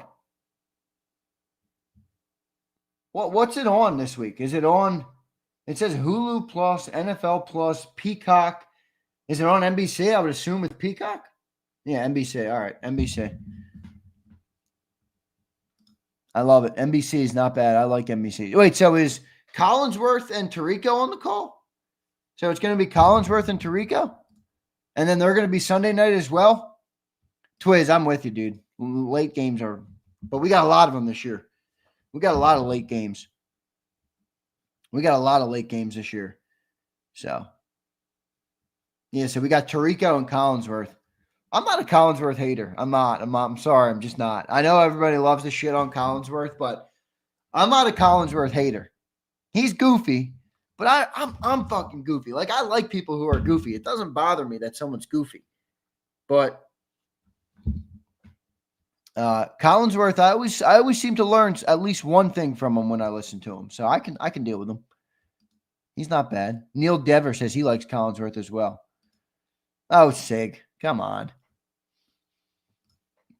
Maverick says, hey, Zander, if that cornerback 2 gets burnt all game, it's going to be a clusterfuck. Nah, it's Maverick. We're good. Look, you might have a cornerback 2 that gets beat a little bit, But Vic is going to have the scheme to mask them. And John and Howie had an interesting take that Howie shared out that John agreed with, that they don't have they don't really have as many corner problems as we think. They got two great cornerbacks. And I do agree with that. Now, doesn't mean that there's not a weakness on the outside, right? Doesn't mean there's not a weakness on the outside. But here's Kilgore, says Collinsworth tries to bring up Patrick Mahomes whenever possible. He's annoying AF. Well, Kilgore, whether you like him or not, Patrick Mahomes is the gold standard of quarterbacks in the NFL right now. All right. He's got 3 Super Bowl rings. I mean, he's been to 5. He's only going into year 9. He's played 8 seasons. He's been to 5 Super Bowls in 8 seasons. I mean, he's the gold standard. So Collinsworth speaks to, you got to remember, Sunday night has a large crowd. And I call people who are in this chat right now are P1 football fans. They're the top of football fans, the most committed.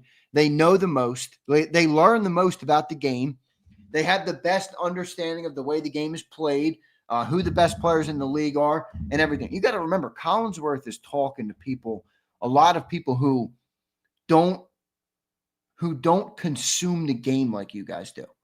And that's a good thing. That I'm like you guys as well, right? We listen to, we dive deep into football where we know about other teams. We listen, we watch film, we watch tape, we try and learn about the game. There's a lot of fucking people out there, guys, who watch football that don't consume it like that. And that's okay. That's fine too.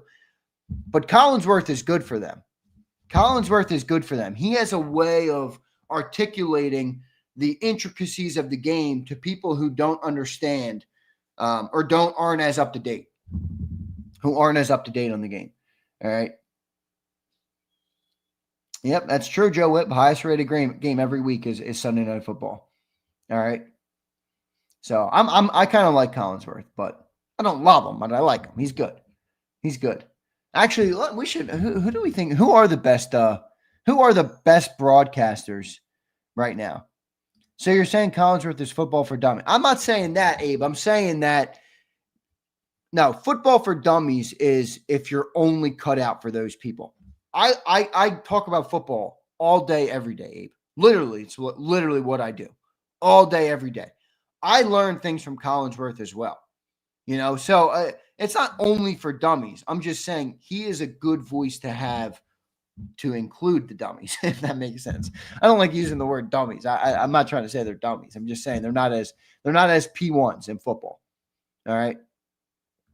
They're not as P1 in football. Aikman, and Neil says Aikman. Aikman's the best.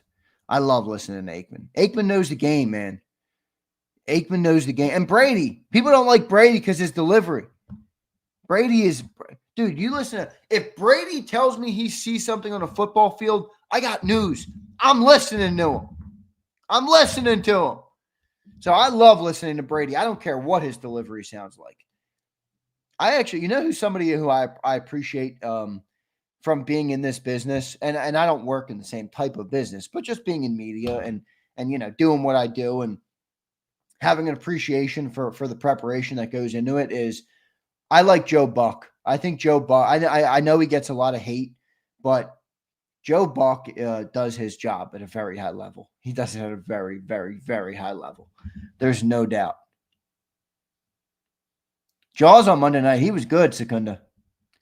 I don't get the Brady hate. Well, but Dirty Air. What do you mean? Yeah, you do, Dirty Air. You get it. Yeah, it's Tom Brady. He's become a controversial figure. I mean, it's easy to criticize him, right? I mean, I don't know. Maybe you don't get it, but I get it. I don't agree with it, but I get it. M. Ray says, I'm not listening to Plastic Brady. And then you have this shit can. The most informative broadcasts are the two Mannings. They actually have some goofy shit that can be. They're very entertaining, Slager. I don't think that's a far-fetched thing to say at all. The Mannings are a very entertaining bunch. Yeah, that's what I meant, Dirty Air. Neil says, Joe Davis is a good play-by-play guy. He's much better at baseball. Neil, he is probably – now, I know there's been some legendary baseball broadcasters. Joe Davis – for my era, I'm 27 years old, so I'm looking at the future. Joe Davis is young. Joe Davis could become one of the greatest baseball broadcasters for the younger generation, for like the next generation of all time. He is unreal at calling baseball. Unfucking real. He keeps me glued to my seat. I love Joe Davis on baseball. He's good on football too.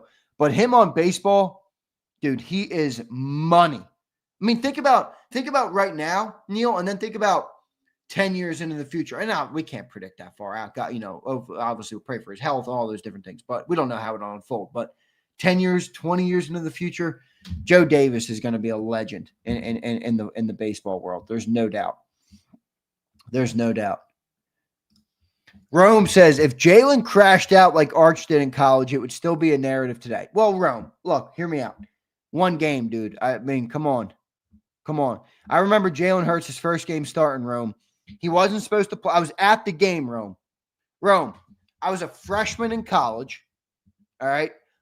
I was at the University of Alabama, and me and a bunch of my boys from college, and they're fresh boys, by the way, because I was there for like a month. So these were a lot of guys that I had known for only a month at this point. But we loaded up the cars, 3 cars or whatever it was, and we drove to Dallas. All right, I'm a month into college. We left Alabama and we drove to Dallas. That game was in Jerry's World. You can look it up right now. Alabama versus USC. Blake Barnett was supposed to start.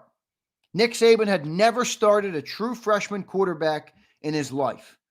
And Jalen came into that game and they won 52-6. Now, they didn't ask Jalen to do that much in the game, but they won 52-6. Now, I'm just saying, you can't judge a career on a game. Now, what I do agree with you is, Rome, I don't think he looks as good as people said he looks. Was he? I didn't see that. See, Rome saying, I'm talking about after the game, Arch is spazzing in the tunnel. I didn't see that, Rome. See, my mouse isn't working now. There we go. Yeah, no, I didn't see that. But Jalen's a legend. That's one of my best college memories, guys. Actually, I think I have a picture there.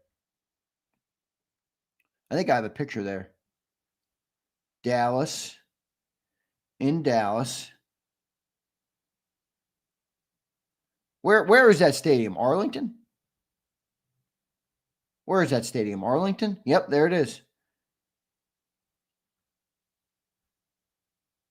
Look, there's me at college. Right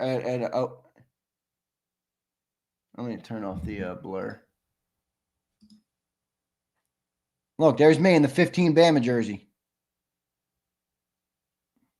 AT&T Stadium, September 3rd, 2016 at 6:42 p.m. Got to fix my camera now. Come on, camera. Refocus. Uh-oh. There we go. Yep, so that was a dope game. That was one of my best memories of college. All right. College Shadur over Arch. Shadur was good in college. Arch was I got to get on social media. So I wasn't on social media at all. I avoid social media on the weekends. Let me look up this Arch crash out. Where is this Arch Manning crash out? Where did this thing happen? What was it, in the tunnel?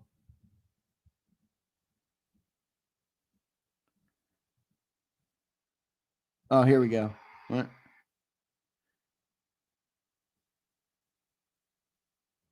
Yo, that's not the I don't think that's him.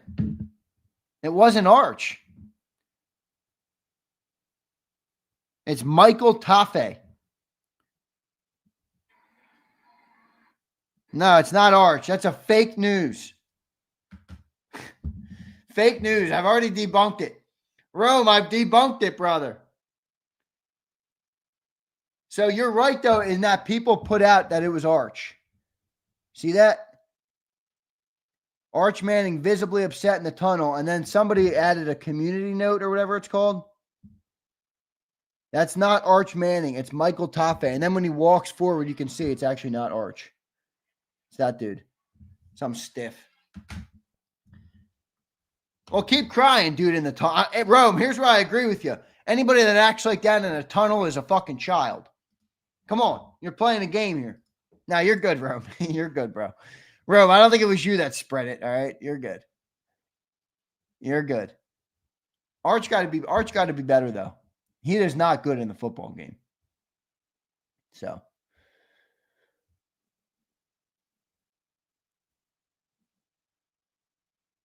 See, David says he went to Alabama. Jalen Hurts is who he roots for in life. Well, David, the other thing is that people like to say that Bama like claims Jalen. Like, I don't even know what the fuck that means. But Jalen graduated from the University of Alabama. He stayed on the bench for a year to graduate. He graduated from there in 3 years. Like, you think Jalen Hurts doesn't like Alabama? He graduated from there. That's where he got his damn high school or his college thing from, whatever the hell it's called. What do you call it? What do you call that stupid thing? I'm blanking on it. Maybe because I didn't get one. Season kickoff party happening. Gotta love it. Yeah, diploma, whatever. Thank you. Degree. That's what I was looking for. It's a high school diploma. Isn't the degree in college? It's a degree. Thank you, Slagger. I think Secunda, Neil, and Cody K were all wrong. Oh, that's pretty funny, man. That is pretty funny. Yeah, I'm just a college dropout, guys. I'm not that smart. I can talk football with you, but don't. My brother's the smart one. Successful badasses without the piece of paper. Dirty air, I have no such thing. My only regret on college is the amount of money that it cost for the time I did spend there. But whatever, it led me to where I am today. No, Hurts graduated from Alabama. I think he got another degree from Oklahoma, if I'm not mistaken. Hurts graduated from the University of Alabama, though. Hurts did graduate from the University of Alabama. Roll Tide, where legends are made. They might have to change that slogan if this dude keeps it up. If this Jalen DeBoer keeps it up, you got to be kidding me on this stiff. You guys think you're hard on Alabama with Jalen DeBoer. Nobody's going to be harder on him than me. Guy's a stiff. Yeah, he graduated in 3 years, right?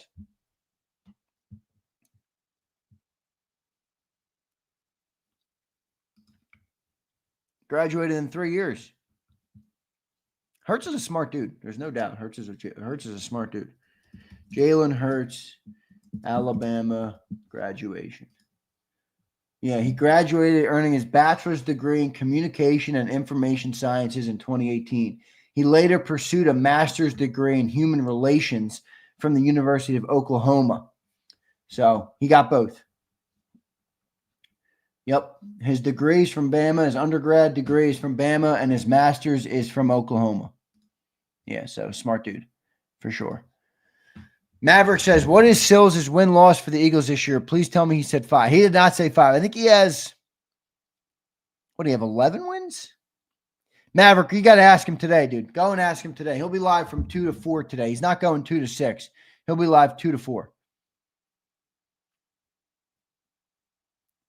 Cody K says, I graduated high school. That's it. No college. Motorcycle tech certificate at a trade school. That's good too, brother. Keep grinding, Cody. There's a lot of ways to do life, guys. There's not one way to do this thing. All right. There's not one way to do this thing. IUP. Let's go, Secunda. Abe says, I got a bachelor's for now, going on associates. Nice, Abe. Keep working hard, brother. Keep working hard. That's what I say. Just work hard. No matter where you are. If you're in college, work hard. If you're in high school, work hard. If you're graduated, work hard. If you are a janitor, work hard. How you do anything is how you do everything in life. Nothing's worth doing if you're not going to do it hard. At least that's my perspective. Doesn't have to be yours. But all right, everybody. Great show today, man. Happy Labor Day, by the way, to everybody. Is everybody off today? What's everybody up to? Anybody working today? What's everybody doing? Everybody working? Everybody off? Is everybody chilling in the house? You know, what's better than a day off hanging with your boy Big Z? Come on, man. What is better than a Labor Day off when you're hanging with your boy Big Z? Cody says, I'm grilling. Kibo says they benched him, Xander. They had to go to Oklahoma to play. Well, that's true. They went to Tua. Felt like the team was built more for Tua. All right. I'm working. Got to sell seafood for Labor Day. Love it, Abe. Keep grinding, brother. Dolphino off chilling with the kids. Love it, man. Love it, man. I'll try and keep the curse words to a minimum. I've been cursing a lot on the shows recently. I think it's silly bringing it out of me. Oh, nice, Dirty Air. Was at the track late last night, chilling and grilling. Love it, brother. Neil says, first time listening. Pretty good show, Xander. Thank you, Neil. I thought I've seen you in here before. No? First time listening? Why do I feel like that's not true? Well, I guess it was. I mean, I don't think you'd lie to me. There you go, Don. I'm my own boss. I'm off and spending time with the family. Love it, Don. I am too, but I'm working. I said to the family, see you next time, everybody. Family, see you next time. I got things to do. I got business to build. I got things to accomplish. Come on, man. The Eagles playing 3.5 days. I like working. Oh, man, Rome, that's one of my favorite activities. Rome, I'm the white dude who comes in and starts and puts everybody in a blender. That's me, Rome. I am that white dude that walks into the LA Fitness gym and says, who's ready to get this smoke? He says, I'm working on this jump shot. Finna drop 30 at LA Fitness. Dude, LA Fitness is like a whole league, man. If you play ball at LA Fitness, you know. It's like a league, dude. You don't go in there expecting to have a classic pick-me-up. It's like that longest yard pick-me-up. They're throwing elbows. It's that Adam Sandler jailhouse pickup. That's what LA Fitness is like. Murphy says, don't lie, Z. They probably threw it. No, you're wrong, Bobby. I can hoop. All right? I can hoop. I love hooping, man. It's always been my favorite thing to do in terms of just like outside sports. I love throwing a football around and shooting hoops, man. Me and my dad love shooting hoops together. I still shoot hoops with my dad. My dad's got a clean jump shot, man. My dad will go. His thing is he goes into the yard, he'll line up, and he'll every shot he'll announce like a different one of his favorite basketball players from his day. Andrew Toney, Mo Cheeks. And he'll name a different guy every time. It's so great. It's great. My dad loved Andrew Toney. He loved Andrew Toney. Slager says, I always sucked at b-ball. All I could do is rebound. See, it's funny. Some people just really don't have, like, some people are good athletes, and then you watch them pick up a basketball, and you're like, why is it so hard? Like, you saw Saquon. Wasn't Saquon in that category? Where he like is obviously one of an uber athletic freak running for 2,500 yards in a season. And he picks up a basketball and it looks like he's like, just looks like he's so out of place. I've always gotten a kick out of that. That's funny. Tyler Kilgore says, I was posterizing guys at 15. That's great. Love it. Love it, Kilgore. We are your family, Xander. Be real. That's true, Kilgore. That's true. You are. I spend a lot of time with you guys here, and I love it. I love it. So let me make sure I got all my chats today. All right, we got all of our chats. Is my dad retired? Nah, he's hustling, man. He's still working. They're a little bit different area, but different sector of JAKIB. He's building out a couple of different legal shows and some of the things he's been doing for a long time. He's been doing this for 40 years, media. So now he's still grinding, man. I don't think my dad will ever retire, Bobby. My dad's not the kind of guy that would retire. He's, my dad truly loves what he does for work. Like, he truly loves work. I do too, though. It's funny. I do too. I love what I do. I always say to people, I work a lot of hours and it doesn't bother me in the slightest bit. I love working. I almost love working too much that people in my family would probably, or my girl, she's like, yeah, I need some time. And I'm like, I'm working, busy, got to make money, got to generate, got to keep building. So I love working. Working's never bothered me. Never had. I love working back to when I was a kid. When I was a bar back in high school, I was a bar back. I lived at the Jersey Shore. Me and all my boys rented the house. We split the rent in a house down the shore in the summer. I worked at the Windrift in Avalon. All right. And I used to get every shift because all the barbacks were younger dudes and all of them wanted to party. They all wanted to go out. Yo, can you cover my shift here? Can you come? And I used to say, I'll take every shift. So my manager, Pete was his name. He loved me. And I know why he loved me. I was the best damn barback in that building and I worked my tail off. He used to say to me, dude, you're 17 years old. You can't work 90-hour weeks. I'm going to get in trouble. I'm like, Pete, put it under the table then. I'm not working less. He's like, fine, whatever. Do what you got to do. As long as I had the conversation with you. So I loved working, though. I worked a lot of hours, man. All my boys were partying. I was at work. I got home at, 1, 2 in the morning from barback. And you barback a bar down the shore. They're open late. You get home real late. I think the bar closed at 2 o'clock, so probably didn't get home really till 3. You got to close up, then you count the money, then you take your money. Nothing better, man. You get to the end of the night and you count your cash. That's all I needed, man. That was my hustle. I didn't need a drink. I didn't need to go hang with the honeys who all were waiting for me anyway. I needed to make the cash. Once I made the cash, all right. I'll lighten up for a couple hours and then I'm back at work the next day. I loved it. Yeah, I did bartend at the end. I bartended at the end of the summer. He let me bartend when I turned. This was the following summer, and I was 18. So I did that, I think, one summer. I bartended for like a month at the end of the year.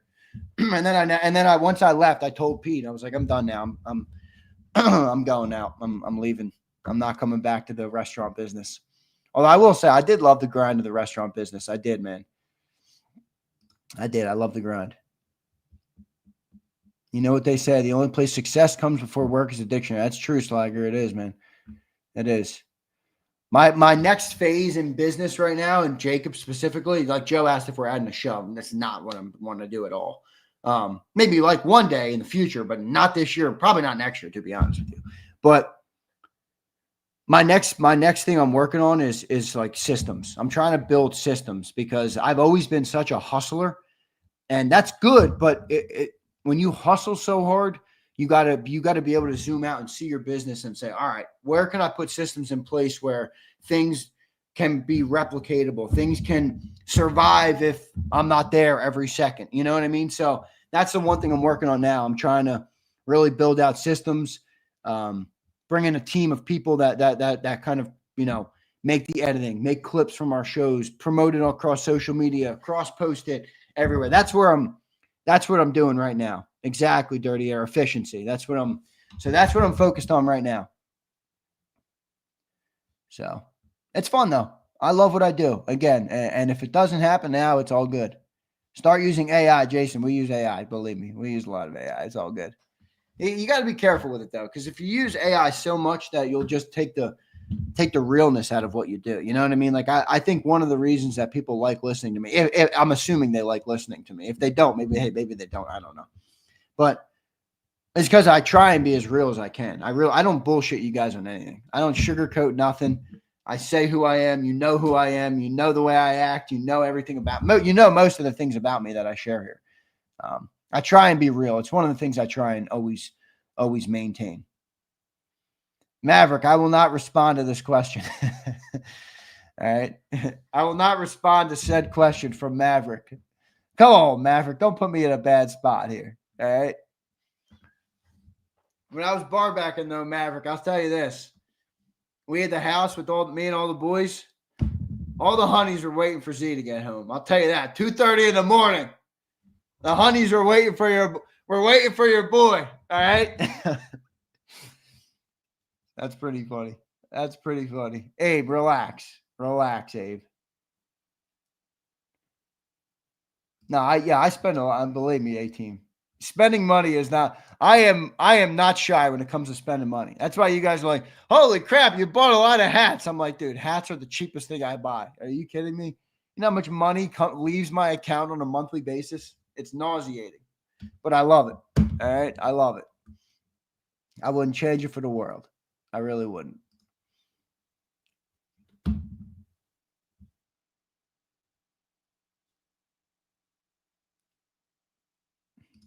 Slager, this is like the epitome of what I've been told by my father.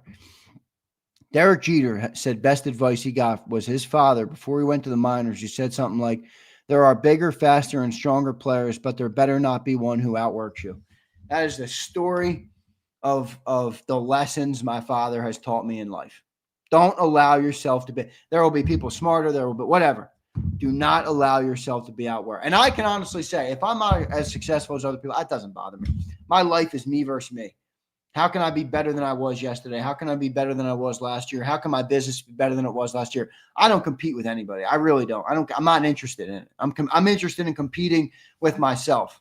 But as long as I can put my head on the pillow and say, I worked my ass off. I maybe could have done some things differently.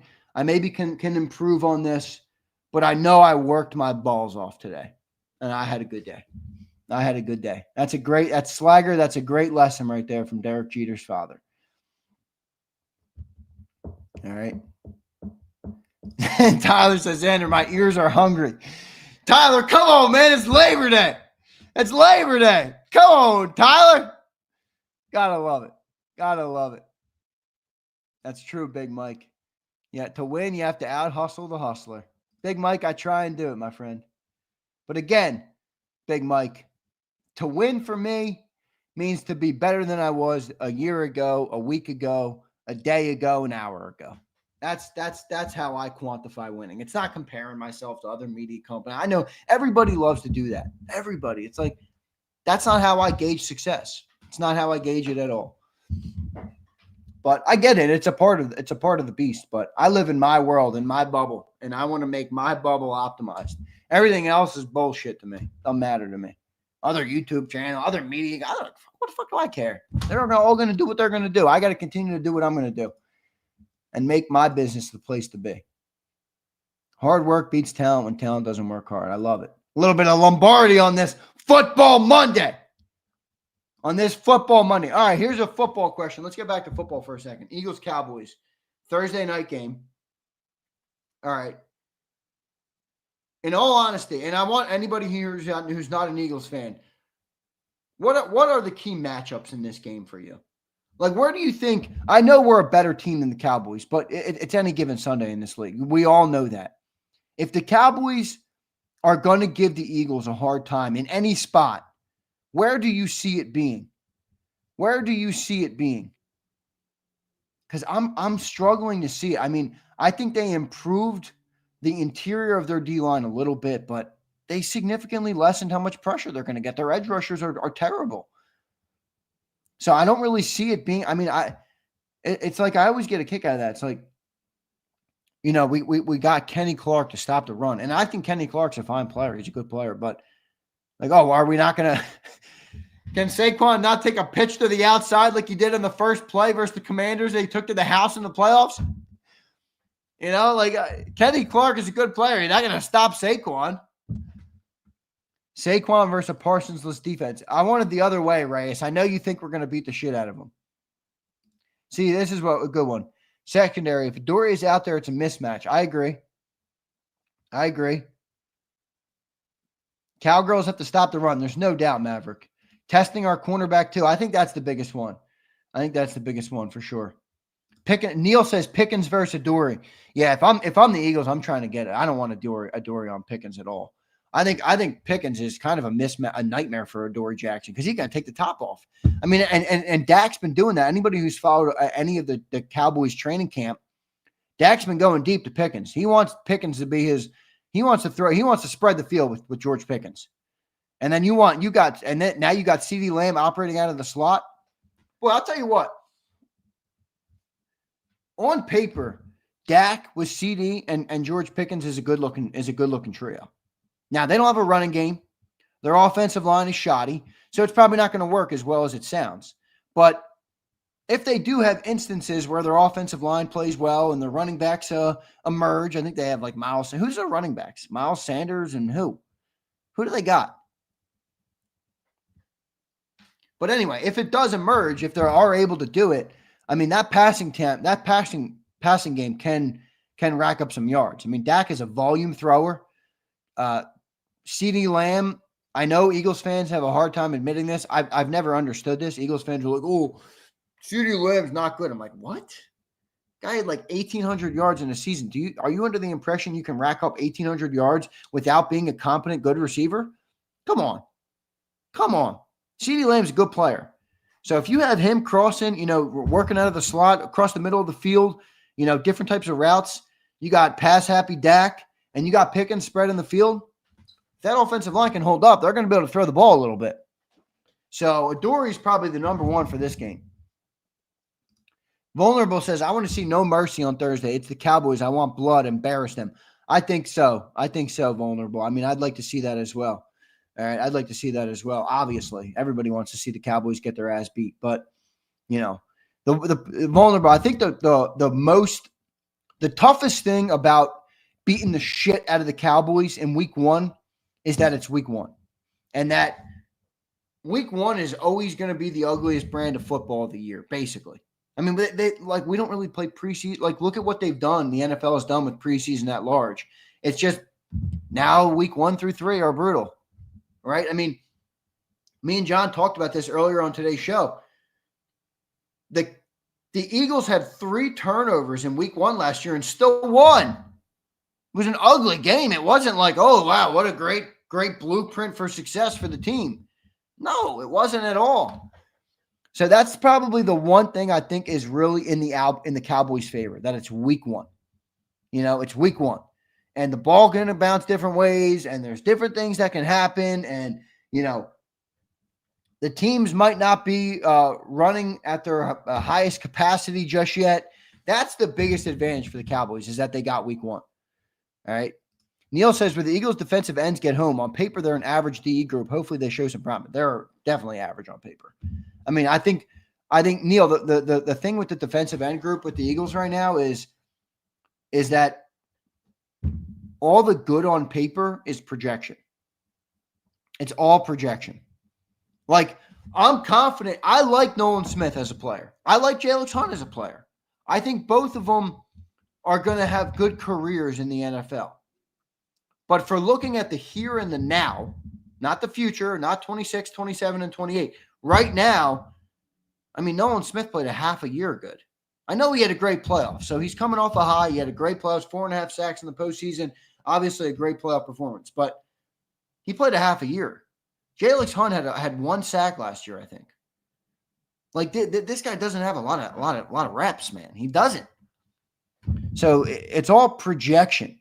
The upside in the room is projection. There's no, demonstrably proven talent in that room. At least not yet.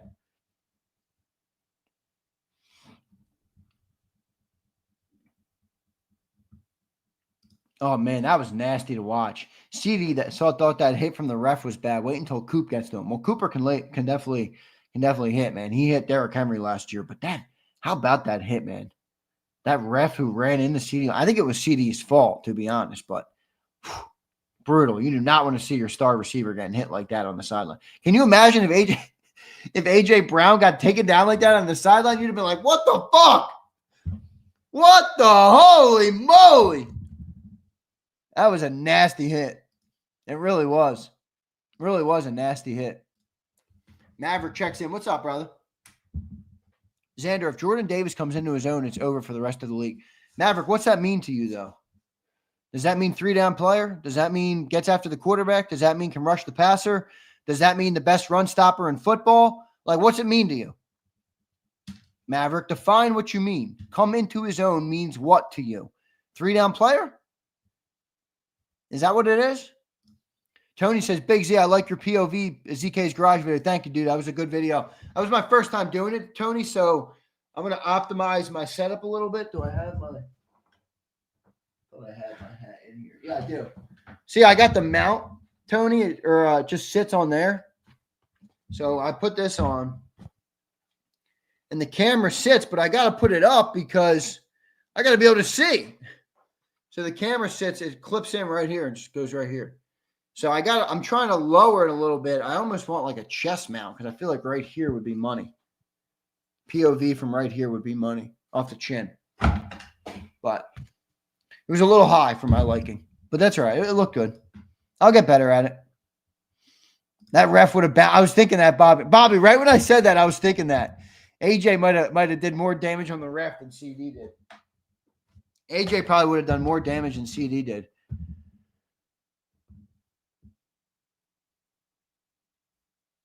Sounds weird, but they make mouth mounts? What do you mean, Dirty Air? Like off here? What do you mean mouth? Do you hold it in your mouth? Holy shit. I don't know if I could do that, dude. I got to talk. A mouth guard that has a camera mount. Yeah, I couldn't do that because I talk in them.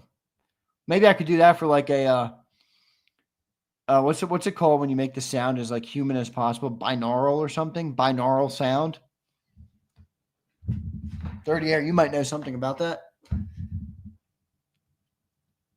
Get some glasses. I could do those Meta glasses, but I don't know if I can connect my mic to them and stuff. So I want to do the mic. The mic makes the car sound better. You can hear the car with the mic in. If you don't have the mic in, it's shoddy. Abe, I already had someone next to me when I had because I put the window down, Abe. So you got to check out the video, Abe. You'll like it. POV on my ZK's Garage channel. All right. I have the window down so you can hear it. I'm driving back through Cape May, and some dude looks over, and I got this camera. And remember, there's a big camera on here. I don't have the camera in here right now. The camera's out in mine. Oh, wait. Let's see if it's in here. Let's see if it's in here. There's my camera. One camera. There's my Osmo. There's my mic. Shit, where's my... Here it is. Look.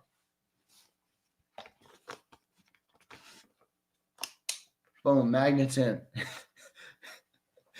So I already had some dude look over at me. He was like, "What the fuck are you doing?" Dude, look at this though. This is the problem. I'm like, bro, this is a hazard. That's why I had it up like this so I could see. I had it up like this so I could see. It's hilarious though. The action. Oh, I gotta shut that thing. Bro, it's hilarious. This is why it took me a second to do it. Because I'm like, what the hell am I doing? Hilarious, though. I need a chest mount, I think, Mo.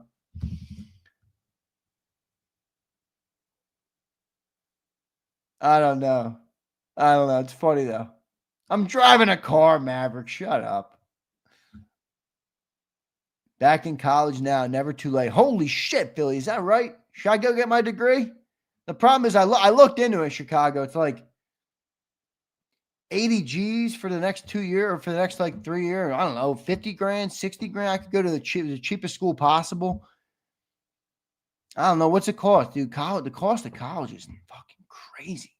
And I'm not taking college loans. I'm not taking more loans. No way. Barbecue time today. Start my day off with Z and JAKIB Nation. Let's go. Let's go.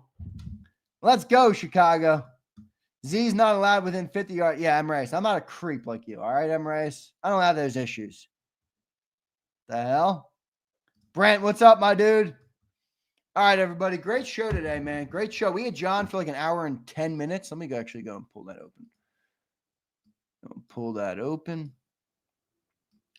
Give me a sec, folks. Try and split that into 2 videos. Birds open.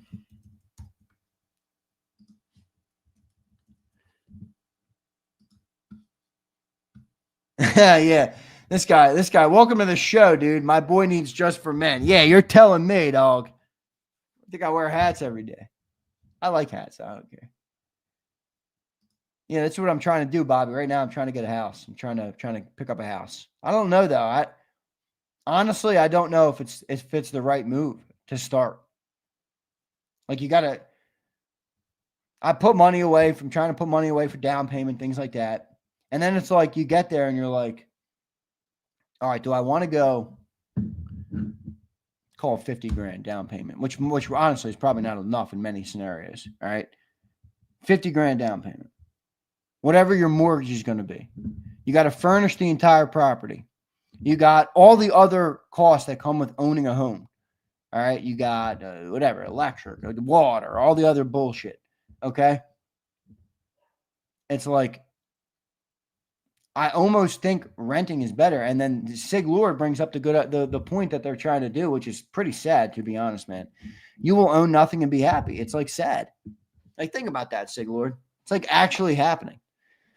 It's like actually happening. I've always been very like financially savvy to some extent, where like, all right, buy a house. It's one of the best investment, whatever, you know what I mean? And then you can invest money. Your house is your foundation, basically. Dude, it's not a good move right now. It's just not a good move. Renting probably better right now. You know what I really want to do though, and I've already started to do this. I own a bunch of land already in Florida, so I might sell it and buy some land up here where I want to live. But I want to buy land and then sit on it, and then when I'm ready, build the home I want on it. That's what I want to do. But I want a lot of land. I want space. Like, I want fucking space, guys. Like, I don't want a half an acre. I don't want an acre. Like, I want space. Like, I want fucking acres. I want land. So I don't know. I bought like a bunch of property in Sarasota County, like right before COVID. It was honestly a great move. I bought it for cheap as hell. And now they announced the hospital was being built there 2 years ago, and the hospital just broke land in 2025. So they're building a hospital now, like next to where I bought the land. I bought 3 plots down there. Might have to sell that shit in Florida, because I'm not living in Florida, and then buy some land up here, maybe. Yeah, it's called being house poor, Thomas. Being house poor. You put all your money into your mortgage. You can barely buy food for the table. $100K ain't enough for a $1.8 million home, dude. That's like 5%. 1.8 million? I'm not that range. I ain't doing that good, bro. Not even close. Come out to Missouri, Xander. I'll give you a slice of these 88 acres. That is, man, that's good. That is nice living right there. Get a fixer up or flip it, then buy it. That's not a bad move, Bobby. I'm pretty handy in that regard, too, if I wanted to do that. Oh, man, Lamar says Ty Simpson more like Kyle McCord. Why buy a house that much anyway? You got to pay property. Well, Jason, you do live. You mean, if you're like me, I spend a lot of time in my home. You know, like some people like, and I, again, everybody's got different prerogatives in life, you know. I get it. I'm not trying to, I'm just speaking, I'm telling you how I feel, where I am. Like, I spend a lot of time in my home. Like, think about it. I do all my work from home. Like, when I leave the house, it's for everything outside of work. So, I don't know, 80% of my life is going to be in my home. I'm going to sleep in my home. I work in my home, and I work crazy hours. So, I work minimum 11, 12 hours a day. That's minimum.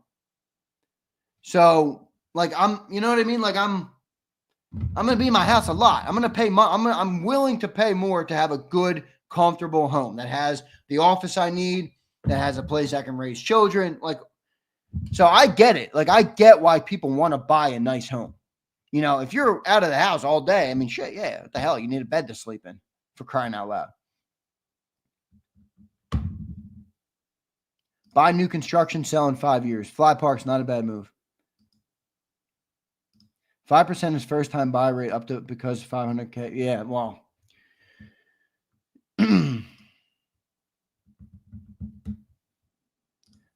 Well, Bobby, my home is, in a way, it's kind of a rate. You got to be careful with that because the IRS doesn't like it. But I do work from home all day. I mean, it's provable. It's provable. I'm on the air every day. You know, if they want to audit me, I'm good. I'll show it to you. So no, I really want to have. These are my priorities. If I bought a house, though, got to have an office for me that I can work and grind in. Can't be like, I don't want a room next to where the kid. I need an office. And I want a garage, a detached garage. I want a big-ass garage that I can put my cars in and build my man space. My girl can have every other part of the house. I don't care. She can have every other part of the house.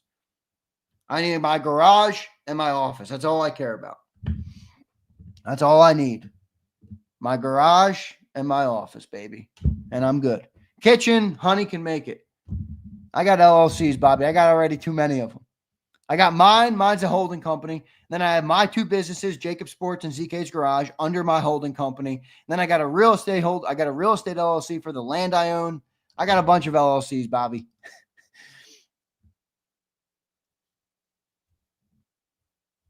I got a bunch of them. I got a lot of guns, Siglord. I do like guns. Guns are a fun hobby for me. I love going shooting.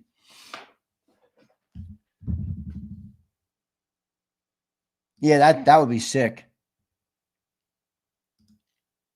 Oh, you're in Vermont, Tyler? Tyler, great driving roads in Vermont, but don't come to Vermont, then the housing market's out of pocket. Us native Vermonters are cooked. Yeah, probably, man. It's everywhere, though. It's everywhere. In Philly, average rent, I don't even know. It's expensive, dude. A garage with a urinal in the corner. That's hilarious. I feel like every dude's simple. That's what they want. Okay, give me a nice garage on my property that I can build a little man cave in or whatever the hell it is you like, and I'm good. See, Q, this is a problem. I might be going to Jersey.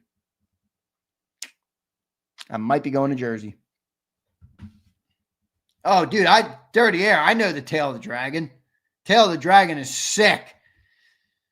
I'm going to go and do it one day, Dirty Air. Probably soon. Maybe, Dirty Air, I might do it next off season after the Eagles season ends. Like March or April, maybe May, so it gets a little warmer. But, yeah, I might end up in Jersey. My brother's in Jersey. My parents are in Pennsylvania now, but when they retire, I get a feeling they're heading to Cape May. So, I don't think my dad's going to retire, but my dad can work from anywhere. All right? So, we'll see. We'll see what they end up doing. Bobby says, I moved south. Way cheaper, but harder to hustle here. Focus more on the online market. Bobby, the problem with me is, like, I like the South, but I don't, like, I'm not going to put money and taxes and things like that before my family. Like, my family, and I'm Bobby, I'm not chirping you. Everybody's got their own prerogatives. But, like, I have a great family. My family is, like, my best friends. My brother's my best friend. My sisters, I'm very close with both of my sisters, all 3 of them really. Like, we're a very tight-knit family. So, like, for me to move away from, I can't live in Jersey because the taxes are high. It's like, all right, bro, congrats. You let money get in the way of your family. It's like, I'm not going to do that. Like, all right, the taxes are high. What am I going to do?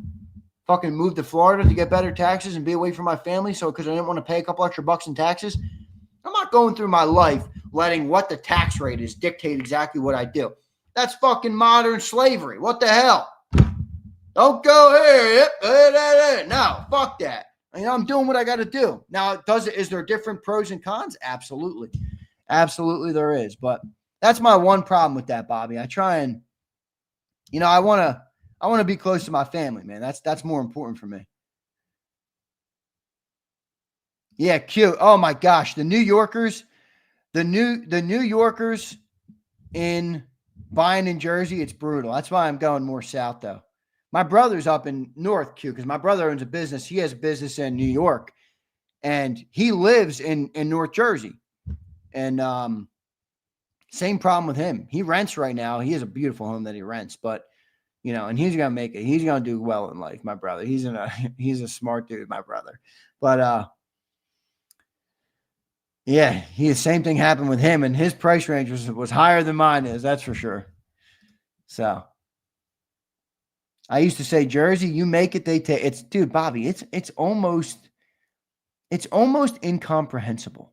It's like, you remember back in the day when they threw tea off the boat because they were taxing their tea?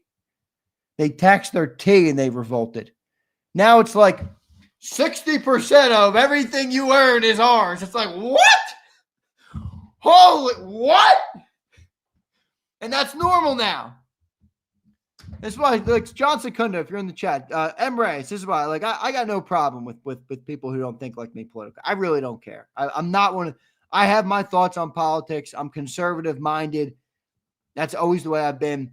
I don't care about people who disagree with me. I do not live my life like I can't like you if you don't think like me or vote like me. I think that's a stupid way to live. But, like, who can look and say 60% of your earnings go to the government? Bro, what? That is fucking crazy, man. That should not be allowed. And then here you go. Secunda says marginal tax rate should be 90. Come on, Secunda. Come on, man. Lamar says, what's your take on Alabama football? Lamar, you hired a Pac-12 coach and expected him to get you ready for the SEC. You hired a Pac-12 coach, Lamar.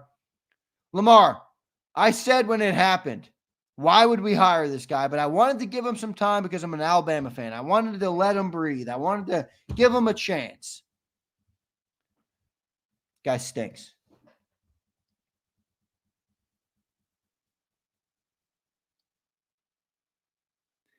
Move to a New Jersey town with a good school district for your kids. Pay property taxes instead of private school tuition. Problem with me, CRT, is I'll probably end up paying both. 13,000 property tax. That's light in Jersey. Jersey property taxes are nuts, man. They're nuts. 60% of my income being taken from me would radicalize that. Yeah, well, it's radicalizing most people are this way. It's crazy, dude. It's just like, again, you can be liberal, you can be conservative, you can, again, I'm good with it, bro. Think what you want to think, all good. But at one point, 60%, I work my ass off to make $100. You get $60 of it? What world does that make sense in? Seriously, like, forget all the other politics. Let's just dumb this down for a second. You get $60 of the $100 I make? Why? What are you doing to make that make sense?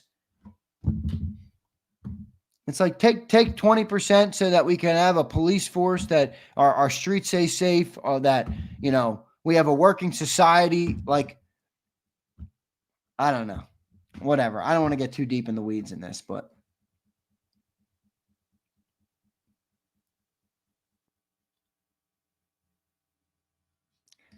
look at this asshole. M-Race, there's not a tax bracket that exists for people that make $100. It was M-Race, you really are an asshole. All right, M-Race, they make $100,000. You make $100,000, they take 60. Is that better for you, M-Race? Did I really have to spell it out for you that much, M-Race? God, sometimes you can really be a moron. I love you, Reyes, but good night. You know exactly what I was saying. Your liberal ass had to come in. Well, there is brackets. Bro, go look at what the lowest tax bracket in New Jersey pays in taxes. The lowest tax bracket in New Jersey is probably paying 50%. Death and taxes. Go Bird. So true.